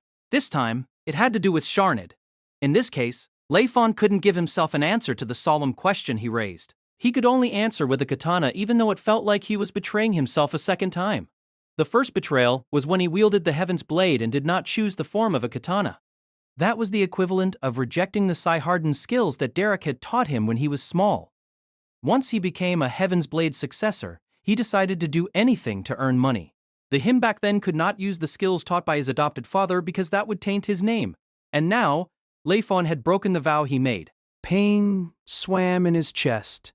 His arm felt the weight of the katana. The settings on the katana revealed Harley's exceptional skill. Not only that, the feeling of being exiled was gone. Calmness descended on Layfon. This was matter of fact. The feeling he had at present was the basics of Sai-Harden's skill. Everything had come back to him. He was calm. Layfon frowned to prevent himself from sinking in that nostalgic and natural feeling. He knew that feeling would leave him quickly. Here I go. The rope attacked as Layfon started running. The rope went through Layfon as if he were not there. That was Layfon's afterimage. He had increased his speed in the second when the rope was about to hit him. This was a variation of internal type K, fleeting shadow. His control of speed caused his opponent to misjudge distance. The afterimages helped to intensify that confusion. The illegal drugs had increased Din as K, but Din lacked the skill to use his extra K. While the rope struck out, Layfon had slipped past the weapon to stand right in front of Dinan. And I'm affecting this consequence. What a bad feeling. External type variation, House in Totsu. Layfon's katana swung down. The K enveloping the blade trembled as if to cut through water. It poured onto Din. The K jumped in a route that differed from the katana's, and it formed needles to stab Din's body. Din moaned and knelt down. The rope fell onto the ground. Layfon understood Din's feelings as he had gone through the same experience when Derek taught him that move. The pain wasn't intense, but what he felt was the exhaustion of having all of his strength being sucked away. Layfon had blocked the flow of K in Din's limbs. As long as Din was like this for a few minutes, his K wouldn't flow well for half a year. Now Layfon just needed to keep Din in this situation for a few more minutes. He looked around to see the sand and dust still covering half of the field. The flow of K in the air prevented the sand from settling. Sharnid and Naruki seemed to have finished their respective battles. The sand would probably settle down by the time Layfon released his K. Sharnid would probably settle down by the time Layfon released his K. I hope you don't force yourself. If you force yourself too much, you'll damage your K vein. The effect of the illegal drugs still stayed with Din's K vein. Forcing K to work in this situation was like pouring water continuously into a waterway that was dammed. In the end, both dam and waterway would be destroyed. Dinan forced himself to move a little. His face was all red. Even my life wasn't all smooth sailing. I'm here because I failed. Being strong can't solve everything. I failed because I couldn't solve everything. You haven't solved your problem either, and you chose the worst choice. In that case, this ending is the least objectionable. Layfon frowned. Feeling the disturbance in the air, Layfon raised his katana. The airflow was stirring. Was Din pouring new strength into his K vein? No. K was spilling from his K vein, but it shouldn't be enough to speed up the flow of the air. Layfon remembered something about this unpleasant pressure. He continued to murmur as K flowed to his limbs. At Din's shout, Layfon felt the K needles in Din's body shatter. Could it be? Standing behind Din was a golden goat. Chapter 6. The Insane Guardian. I planned to refuse them, so how did it turn out like this? Feli asked herself this question again and again. Yeah, but she was still a little bit angry. What was Layfon worried about? She could tell just by looking at the way he fought, holding the katana. His problem probably had nothing to do with Sharnid's entanglement with the 10th platoon. It had everything to do with the fact that he had to resolve this matter through his holding a katana. Just what does he think about the katana? Layfon was a complicated person. His personality seemed simple and naive, but he carried a complicated past. In his past as a Heaven's Blade successor, he had many different problems. Was she asking for too much, hoping for him to notice her more? But she still wanted him to look at her. Only him. She wanted him to understand her as herself, not as a psychokinesist. And she wanted to understand him at the same time. Her brother Carrion had no interest in her other than her ability in psychokinesis. Yes, because it's related to Layfon. So she agreed to help Haya. It wasn't because Haya was also from Grendon. That thing will bring misfortune to the strong. Haya had explained to her about the thing she discovered, the thing that Layfon met with in the ruined city, clarifying for her what a haikisoku was. He was clearly hiding something else, but Feli wasn't interested in what he didn't say. To her, the strong meant Layfon. No, anyone who knew Layfon would think like that, so she hoped for Haya to suppress the haikisoku. If Haya planned to take it with him to Grendon, then take it, even though his decision didn't hold any consideration towards Zuellni. Feli didn't care about Carrion's calculations either. All Feli needed to do was contact Haya when she sensed the haikizoku. She didn't know where she'd find it, but the haikizoku was sensitive to the atmosphere of a fight. Haya said something about a racket during the platoon match, but who would have thought? The match had ended. Nina didn't move an inch. Naruki had disabled the enemy psychokinesist and Layfon had defeated the enemy captain. Sharnid and Dalshina were still fighting in a back-and-forth situation, but since Din had fallen, it was meaningless to continue the fight. The normal fight had already ended. The illegal drug scandal surrounding the 10th platoon would fade with Din's departure, and the 10th platoon would be disbanded. Can it be? Confusion shrouded Feli when the flakes conveyed to her an impossible reaction around Din. Confused, she reflexively sent out a signal to the flake beside Haya. She didn't do it consciously. At times when the psychokinestist was filtering vast amounts of information, she'd act reflexively without her knowledge. For her to have done that, Layfon would, while thinking of that, she felt the reaction closing in on Layfon. It felt as if that reaction had fused with Din. In that split second, sparks flew in Feli's head. After managing the information at extreme high speed, Feli made this conclusion. Haya really didn't say everything. To bring misfortune to the strong wasn't the entirety of the phrase. And by strong, he didn't mean military art skills, he meant one's will of concentration. The will, wasn't that a person's strongest thing? In that case, Layfon didn't have it. He could maintain absolute calm before filth monsters, but in today's match, he hadn't shown a clear direction in his action. It felt as if he didn't know why he was fighting today. Haya had said the haikizoku would bring misfortune to Layfon. Feli didn't know in what form yet, or it was more accurate to say Haya himself also didn't know whether the haikizoku would bring misfortune to Layfon or not. Could it be that Haya was using this match as an experiment? Haya infiltrated Zuellni through the illegal drug organization. Of course he knew military artists were taking advantage of the illegal trade. He might have known that Din was the one taking illegal drugs. Since this city belonged to the Academy City Alliance, people would do all they could to cover up the scandal. The city would need the strength comparable to a military artist who had taken drugs in order to cover up the scandal. Since Haya already knew Layfon was in Zuellni, it was possible that he did this deliberately to make Layfon enter the fray. To force Layfon to answer Carrion's question, Haya had deliberately mentioned the Psyharden technique. You deceived us. Feli burst out, her words sent to Haya through her flakes. I didn't plan to. I just created a situation for it to make itself known. Well then, as promised, I've got to go. Feli sensed numerous reactions from the warfield as Haya finished his words. He never thought it'd appear at this moment. Someday, he'd have to confront this mysterious existence. That was the feeling Layfon had when he understood Haya's goal, but the haikizoku had come just too quickly. It had done something to Din. What are you planning? Layfon stepped back from Din when the house in Totsu was shattered. A huge amount of power surrounded Din, and as Layfon had thought, this didn't come from the use of drugs. Drugs could not increase the strength of a K-vein like this. Obviously, it was the haikizoku. Usually, a phenomenon of this sort would have paralyzed its owner, but Din's face became livelier than before. The goat didn't answer Layfon. Its indifferent attitude felt the same as last time's, but the feeling was somewhat different. Strange? Haikizoku. That's your name. Layfon recalled what Haya had called it, but he himself didn't know this name. Haya said he'd take it back to Grendon. His promise to guard Zuellni as repayment meant the haikizoku had enough value to make Haya make this trade. Layfon didn't understand it. Just what are you planning? Christ. The goat remained silent. The one who moved was Din. The rope flew from the ground to strike Layfon. Layfon reacted despite the surprise attack. He'd have been in danger had Din attacked him by moving his fingers and wrist. That was how he made his moves before. But it was different this time. The K running through the rope controlled the weapon like muscles, making complex moves. It was the same as Layfon's steel thread technique. That was why Layfon managed to react in time. Chills ran down his spine. Dinan's move obviously exceeded all the moves he had made before. There was no reason behind it. Din couldn't have been hiding his true strength, or else he wouldn't resort to using illegal drugs. Layfon, what's going on? At her voice, Layfon changed his direction as he avoided the rope and headed for Naruki.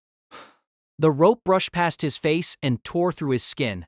Disregarding the injury, he swept Naruki up with one arm, blocked the rope with the katana, and retreated. What are you? The suddenness of everything broke Naruki's composure, but she held her breath when she noticed the blood on his face. I'm not sure either. What's that thing? Naruki noticed the goat too. At least this denied Feli's worry about the thing being an illusion. As I thought, it's the Haikizoku! What Haya said, the twisted electronic fairy of the city, so it's done something to Din. That goat must have done it. Huge horns extended from the goat's head. With eyes that looked like a human's, it stood behind Din. Is it controlling Din? Layfon put Naruki down. He defended against the rope as he observed Din and the goat. The huge amount of K spilling out from Din ran on the ground. Din was full of energy, but no feeling showed in his eyes. His eyes were like the goat's. Obviously, the goat was manipulating him. Then, Layfon decided to chop through the goat. The pressure on him back in the ruined city when he met the goat there wasn't with him today. He should be able to do it. Why? Was it because of the katana? He planned to neither save Din nor kill him. Here I go. As he was about to move, That's my prey, Tilda. The voice with words that dragged stopped Layfon's movement. Layfon sensed a presence at the time when he heard the voice. That person must have used sake to mask his presence and moved close to Layfon under the cover of sand and dust. Haya, the Haikizoku is ours. That's our promise, Tilda. Numerous chains flew out as Din escaped into the sky. Haya leaped out of the cloud of sand and forced Din back to the ground. The chains bound Din tightly the moment he landed. The goat remained the same. What's going on? Layfon watched Haya and the people around him. Men he had not seen before held the chains that bound Din. They must be members of the Salanvan Guidance mercenary gang, Haya's subordinates. When did they infiltrate the warfield? No, they didn't have to infiltrate the field. Carrion must have given them permission to use the dormitories. It wasn't difficult for experienced military artists to head over to the warfield from the dormitories. What's going on? We're just capturing the Haikizoku. But isn't the Haikizoku that thing over there? Layfon looked at the goat. The goat didn't move in the face of Haya and his subordinates. Even I can't capture that thing. No, even you, a Heaven's Blade successor, can't do it either. Our dear queen is the same. What do you mean? But it's different with the host. Once we capture the host, the Haikizoku can only wait and let us take it. It's the same when the Haikizoku couldn't do anything to the filth monsters that attacked the city. What's he saying? Naruki asked. Layfon didn't know how to answer. It's fortunate that the Haikizoku came to the Academy City.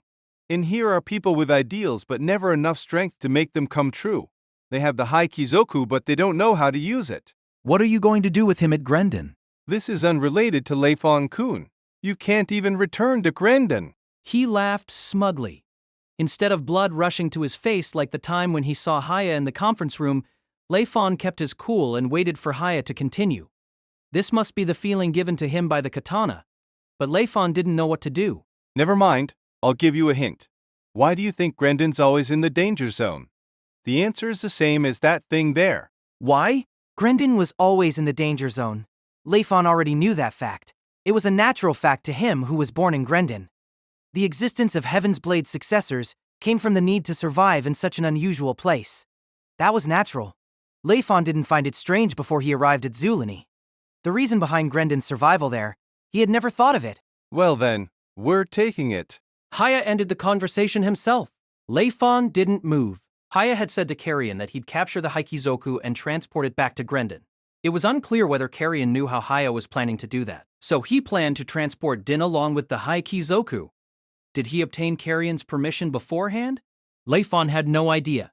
If he had known, he could use this reason to counterattack and prevent Haya from taking Din. A presence came up behind the inert Layfon. Wait a minute. You can't take Din D. I won't listen to you. You're just a student. You guys, what will you do to Din after taking him to Grendon? Say more. Din did do something wrong, but it won't change the fact that we're classmates. I won't allow his fate to be handed over to you. Looking at Din, who was bound by chains, Nina didn't think Haya and the mercenary gang would take care of him through normal means. She raised her iron whips. Let go of Din D. Haya was about the same age as Layfon and Nina, but his attitude sounded like an old uncle's. What if I don't let him go? Want to fight? Fight with the real military artists here? We've 43 people in the dorm. Do you want to make an enemy of the Salanvan Guidance mercenary gang? The organization had fought numerous times with filth monsters and other military artists. Their number was way smaller than the population in Zuellni, but the difference in their skill was huge. What was more important was that the military artists in Zuellni weren't mentally prepared. A sudden attack would quickly put them at a disadvantage. This was the same for any military artist, and the students in the military arts course here lacked real fighting experience. They had no means of resisting the experienced mercenaries. Haya and his gang just needed to leave Zuellni amidst the chaos. They had their own roaming bus and could leave anytime. Self-confidence in being unbeatable showed on Haya's face. Don't get ahead of yourself, Layfon said, putting the dite back into the weapon harness. Did you say something? Former Heaven's Blade successor? Layfon kept silent. Nina was beside him. Since Nina had declared her position, he had also made his decision. I'll be your opponent, against all 43 members of the Salanvan Guidance mercenary gang. That number should be enough to test my skill, he said, having chosen the words that suited a Heavenblade successor. He didn't feel that relaxed in reality. Besides, fighting all 43 people would put him in a difficult fight. Allow me to see the weak skill nurtured outside Grendon. Haya was still relaxed, but the people around him were different. They didn't utter a word, yet the entire atmosphere had changed. Layton? Naruki swallowed. Nina's body had turned stiff. Hostility flooded at them. We've made them angry. This way, Layfon had reduced the possibility of getting Nina and Naruki involved. I'll reduce that possibility more. He pulled out a dite. Not the Shim Adamantium dite, but the Sapphire dite. The dite that Haya had broken into pieces 2 days ago. It had returned to its exact form before it broke. Its feeling in his hand hadn't changed, but it felt just a tiny bit different as he was previously holding a katana. It seemed as if his own arm had twisted. Necessary, though. This was the other reason that turned him back to the Heaven's Blade's successor. The smile disappeared from Haya's face as expected. You're very good at making light of others, Tilda, Haya said, provoked by Layfon facing him with a sword. At his young age, Haya was already the leader of the Salanvan Guidance mercenary gang. His situation was kind of similar to Layfon's when Layfon became a Heaven's Blade successor at age 10. Standing in a position that didn't match his age, of course he had to fight against this insult and show his true strength. Otherwise, his outrage wouldn't settle down. This was the arrogance of someone standing on a high place. He couldn't put Layfon's insult aside. Layfon predicted Haya's reaction because he was once in the same situation. When he fought against the 3 senpai in the military arts course, he had retained a bad habit from Grendon. That habit was still here. He thought Haya was the same. And he had guessed right. Fine. If I defeat you here, maybe I'll get the Heaven's Blade when I return to Grendon. Haya pulled out his dite and restored it into its katana form. Stop it, Layton. The Salanvan Guidance Mercenary Gang is an organization made of strong military artists. Stop it, you're too reckless. She thought Layfon would die. Ignoring Naruki, Layfon stepped closer and closer to Haya. The tip of the sapphire dite touched the ground as if he was writing on the dirt. Come. Haya raised his katana to above his shoulder. Layton? Nina grabbed Naruki's wrist and stopped her from stopping him. Leave it to Layfon. What did you say? Naruki's face had gone red with outrage. If it's Layfon, he'll be okay. Layfon might be very strong, but he's up against the entire mercenary gang. How could he win? Naruki hadn't seen the strength of the Salanvan Guidance mercenary gang. But this organization had drifted between cities, gathering the best fighters from numerous battles. It wasn't something that a student military artist could fight against. It's okay. Believe in Layfon. Layfon was Grendon's Heaven's Blade successor. Naruki probably wouldn't understand even if Nina told her that title. The name Heaven's Blade successor was rarely heard outside of Grendon. Any city would give a title to its best military artist. Heaven's Blade successor was just one of those titles. Compared to that title, The name of the Salanvan Guidance mercenary gang made Naruki more worried. All Nina could do was stop Naruki from interfering and wait for the result. But this probably wouldn't stop the fight. Layfon was only buying them time. He had delicately provoked Haya and stopped the gang's members from taking Din. Nina's current mission was to think of a way to save Din during this time. What should I do? The gang's concentration was on Haya and Layfon, but their concentration on guarding Din hadn't slipped. Din couldn't move and the chains around him showed no signs of loosening. The golden beast stood behind Dinan. That's the Haikizoku. The creature that Layfon witnessed in the ruined city, a creature of mystery. Haya and his organization appeared because of it. What did they plan to do after taking it back to Grendon? Nina didn't know. They just needed to capture it and take it away, which was fine with Nina if not for Din. Feli, She said softly to the flake. what? Did you contact the student president? I'll try. Got it. I understand the situation. Carrion's voice came through the flake. Did you predict the outcome? He was unusually reluctant to provide information on the Haikizoku. He didn't reveal how he was going to capture it. How arrogant. Anger shot through Nina. She didn't make a noise. She must not attract the gang's attention. I finally understand what they're planning. To cause a ruckus in an academy city. It appears the Haikizoku has the value to make the Academy City Alliance an enemy of the mercenary gang. But I've also reserved a move. I said they could take it, but I did not permit them taking Din. Then what do we do? This was the most urgent issue. The problem is Din. If we can peel away the Haikizoku from him, then everything's perfectly solved. But to do that, we must first understand why it chose Din. I know why. So what's going on? Haya said it himself. In here are people with ideals but never enough strength to make them come true. Haya said that when he was capturing Din. The core of a Haikizoku is something to do with the mind, right? Because it's a mad electronic fairy of a city, it must have wanted to protect the city. So it takes over Din? In order to protect the city? But then, why did it choose this timing to pick Din? Why Din? That might be because of Din being pushed to his limit. When defeated by Layfon, Din revealed his sense of mission to protect the city. He had the mission, but his feeling for it could have intensified at that moment. The electronic fairy of a city destroyed by filth monsters. I can understand how it might feel the same as Din. But isn't it impossible to take the Haikizoku away from Din right now? Nina didn't think she lost to Din in terms of her sense of mission. But the fact of Din losing had connected him with the Haikizoku, and Nina had no way of putting herself in between them. In that case, we can only destroy his heart. Since it's his stubborn heart of protecting the city that caused the Haikizoku to choose him, then we just need to remove his sense of conviction. In other words, make him let go of his mission. But how? Can you leave it to me? Sharned? Sharned and Dalshina were closing on Nina's location, being very cautious not to attract the mercenary gang's attention. Sharned's voice came through the flake. Do you have a way? You never know if we don't try. Sharned shrugged. He was wounded. Dust covered Dalshina's clothes, but she didn't look injured. It seemed she had won the battle. She looked at Din. Din remained conscious, but he hadn't done anything to resist the chains. Looking at the side of Dalshina's face, Nina felt a shock in her chest. Eyes like a mirror, exuding unbelievable light. Din was staring at the ground. Pain filled Dalshina's face. Can you do it? What they had to do was to completely uproot Din's purpose. This was the same as taking away his life for someone who looked at his mission as important as his own life. For these two people who truly knew Din, could they do it? We have to try, right?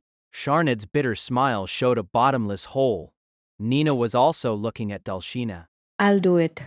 Layfon and Haya watched each other, their bodies still. 10 steps separated them.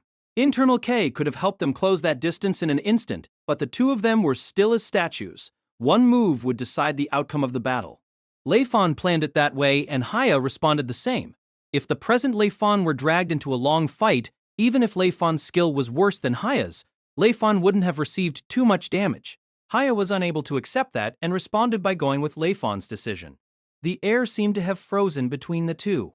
This feeling of pressure was essential to Layfon, both to buy time and to scare the members of the mercenary gang around him. Usual, high-speed fights between military artists were very intense.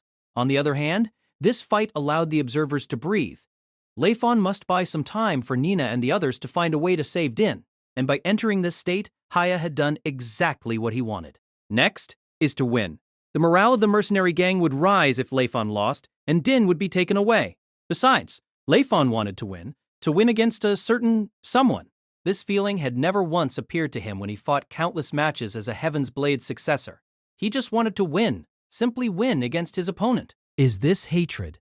Layfon calmly analyzed his own feeling. Haya had a bad character. He had thorns wrapped in his words. Why, did you hide your katana?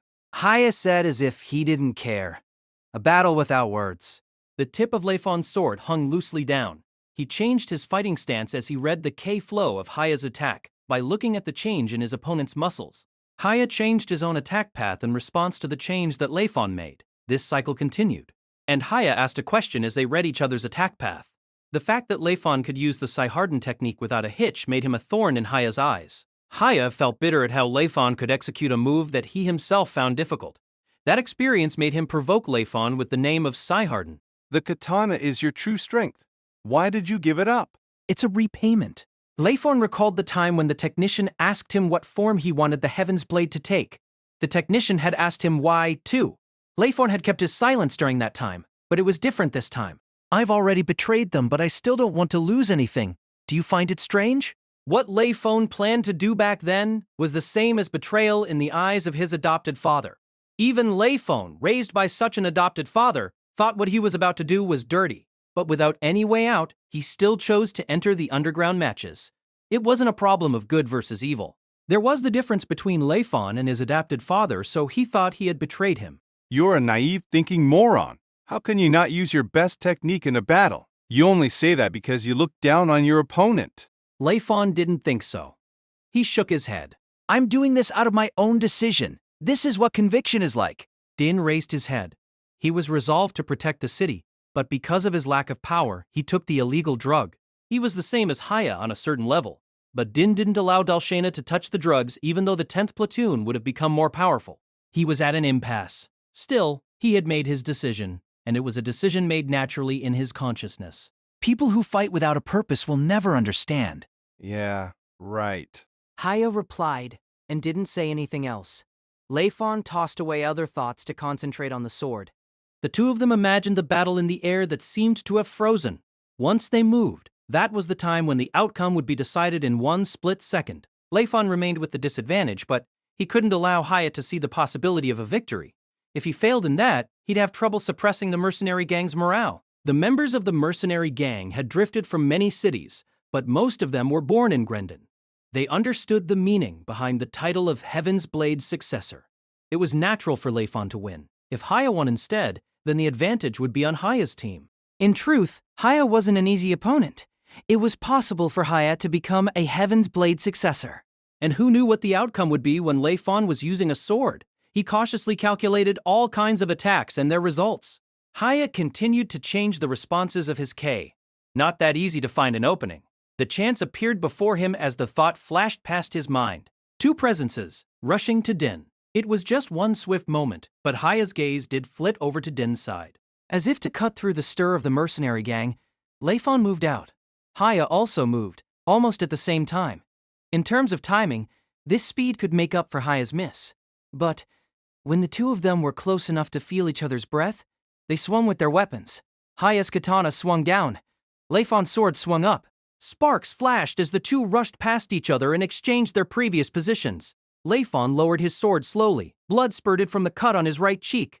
Looking at his expression, the mercenary gang members kept completely still, whereas Haya groaned. Damn.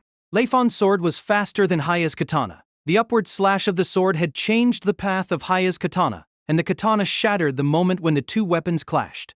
External type K, rot.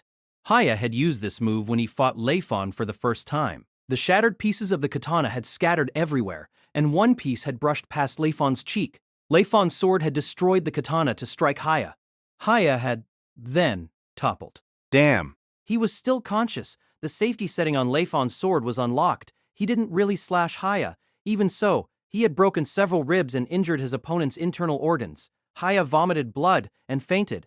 Layfon kept the rest of the mercenary gang members at bay with his aura. Sharnid watched Dalshina's back. Her only purpose was to convey a message to Din. He thought Din's method was wrong. The captain recruited him into the 10th platoon to make his mission come true. He had inherited her feelings, Dalshina, who cried because she couldn't do anything to protect her beloved city. Sharnid didn't know when Din had added this burden of protecting Zuellni onto his own shoulders. Did Dalshina know? No, she probably didn't. She didn't even know how Din really felt. Just when did this start? At the time when Sharnid was still in the 10th platoon? Or after he left? Din was very reserved and traditional. Perhaps he took on Dalshina's thinking as his own without being conscious of it. He took it on to the extent that he'd allowed the Haikisopu to possess him, but the time had come for someone to stop him. Now that he had deviated from his path, someone must bring him back. Moving at high speed, Sharnid suddenly sensed something cold at his back. Sheena! He called and leaped to a side. The spot he was in before exploded from K. The weapon was an arrow formed with K. Mayunfa had shot that arrow, but Sharnid didn't know of it. He had grasped hold of the shooter's location after 2 more attacks. Information came now from Feli's flake. Internal K increased his vision, and he saw Myunfa preparing for her 3rd shot. Myunfa didn't see him. He stopped moving. The next target was Sheena. He pulled the trigger as he shouted. Myunfa let loose her arrow at the same time. Ku! He heard a moaning voice. He stood up without confirming the result. He and Din had been protecting Dalshina till now. If Sharnid failed, then Din would take over. The reverse was true as well. But only Sharnid was guarding Dalshina's back at present. Right. He wouldn't make it. He'd put his own body onto the path of the shot. Sharnid was happy to get to guard Dalshina's back. He and Din used to eliminate anything unrelated to the flag, clearing the path for Dalshina. That was when Sharnid had confused his actions with love, confusing it with the oath. Both Sharnid and Din regarded Dalshina as the most important person to them. Sharnid couldn't even force out a laugh in the face of Dalshina, who was powerless against Din's unusual actions. What would she do if she had evidence of Din's illegal dealing? She had been investigating, and Sharnid found it laughable in how he tracked her every night because he was worried about her, even though he no longer was part of the 10th platoon. But this was exactly why. Same as Din refusing to let Dalshina touch the illegal drug, Sharnid's mission was to prevent her from suffering any more harm. I have to make it, he shouted, running slower than he wished he could. And someone suddenly appeared before him. Nina! Nina stood directly in the path of the arrow, blocking it from Dalshina. The K arrow hit Nina's chest and exploded. Sharnid swallowed and let out a breath. Internal type K. Kongu K. The dust screen cleared to reveal Nina. That's right. Theli reported the defeat of Munifa. Sharnid sat down on the ground and watched Dalshina's back, all strength leaving him. His work was done. I belong to a new place now. The 17th platoon was where Sharnid belonged. No matter what, he had chosen this new place himself. It's not the same as before anymore. The presence of the goat overwhelmed Dalshina. The way it stood with its huge horns and the long hair covering its body paralyzed her. It exuded an exotic sense of dignity. Dalshina would have knelt down before it if not for Din. Din had become like this because of the goat. Dalshina stared at the electronic fairy as she half knelt in front of Din. Din. She called. His pair of eyes, smooth as mirrors, showed no sign of comprehension. Dalshina swallowed. The K spilling from Din made her want to vomit. Something else was different. Illegal drugs? No, it wasn't. Din. She called again. He lifted his head to look at her, the only area of his body that he could move. His eyes remained emotionless, except he had reacted to her voice. Her voice. Din. She must convey this message. To save Din and to end everything. Din. We're finished. Din didn't react to her words. His dry pupils reflected her image. We don't need to continue fighting anymore. There are people here stronger than us. There are people here who think the same as us. Leave it to them. We're not breaking our oath. Memories surfaced in Dalshina's mind. The time when the 3 of them first met, the time when they stayed awake through the entire night to come up with strategies, the time when they entered the 10th platoon, the time when they won their first platoon match and had a fashion show. What happy times they were. She thought those times would continue forever. You've done enough. It's all right now. Din's lips trembled. Tears rolled down in his eyes. Din, I loved you.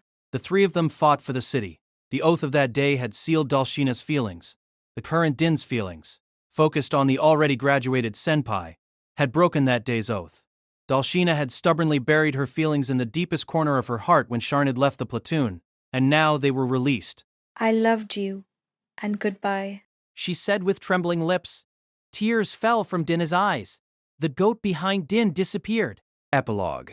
Liren and Derek came to the cemetery on Sunday, a week since their meeting with Almanis. They came to put the possession of the deceased in the grave. Ruho Gaj. Emotionless, Liren read the name engraved on the gravestone. She didn't know this person, but even the heart of someone who didn't know the deceased could still stir. Liren's heart stirred as she thought back to his life and the words of Queen Almanis. Almost all those people who inherit the Saihardan technique are fated to leave the city. Almanis said Layfon was the same. Liren wanted to deny her words. However, the grave of Derek's brother from the same military arts lineage who had died fighting on foreign soil, of Ryuhu Gaje, rejected that thought. Liren waited for Derek to finish his long prayer, then left the cemetery with him. They walked without speaking, Derek being the solemn and silent type. Liren. His sudden voice surprised her. He turned around to look at her, holding in his hand a wooden box wrapped in a piece of cloth. He had been holding it all the time before they entered the cemetery. Liren had thought that it belonged to Ryuhu Gaj. Can you give this to Layfon for me? Huh? The box weighed in Liren's hand. It felt like a dite. She wasn't a military artist, so she wasn't in possession of a dite. But she could tell it felt like one, through her numerous contacts with Derek and Layfon. Both of them were military artists. I prepared this for Layfon. It's proof of his inheriting all of the Saihardan's skills. Derek said with a faraway gaze. He was still very young when I finished teaching him everything. I could have given this to him back then, but I wanted to wait till he had grown older. In the end, I lost the chance to give it to him. He laughed mockingly. Liren thought it was because Layfon was exiled from Grendon, but she overturned that reaction. Derek could have given it to him when Layfon became a Heaven's Blade successor, but he didn't. Because Layfon held a sword. Liren only realized this fact now, but she was able to realize it after spending a long period of time with Derek. He refuses to inherit Saihardan's techniques. I thought he'd have grown a little after becoming a Heaven's Blade successor. It appeared I was wrong. He refused to inherit it because he thought he had betrayed me, and he needed to pay for his wrongdoing. About the underground matches and what happened afterward, Derek just met the person related to Layfon's past a few days ago, and meeting that person again had filled his heart with Layfon. He's sober and dull. I don't think he'll use the techniques I taught him even now. He needs forgiveness. He needs to forgive himself. Father! You still contact him, don't you? Then you know where he is. Give it to him. Mail it or deliver it to him personally. It's all fine. Huh? She could use these means to meet Layfon. Her face showed cheerfulness at this thought, but she then shook her head. I still have school.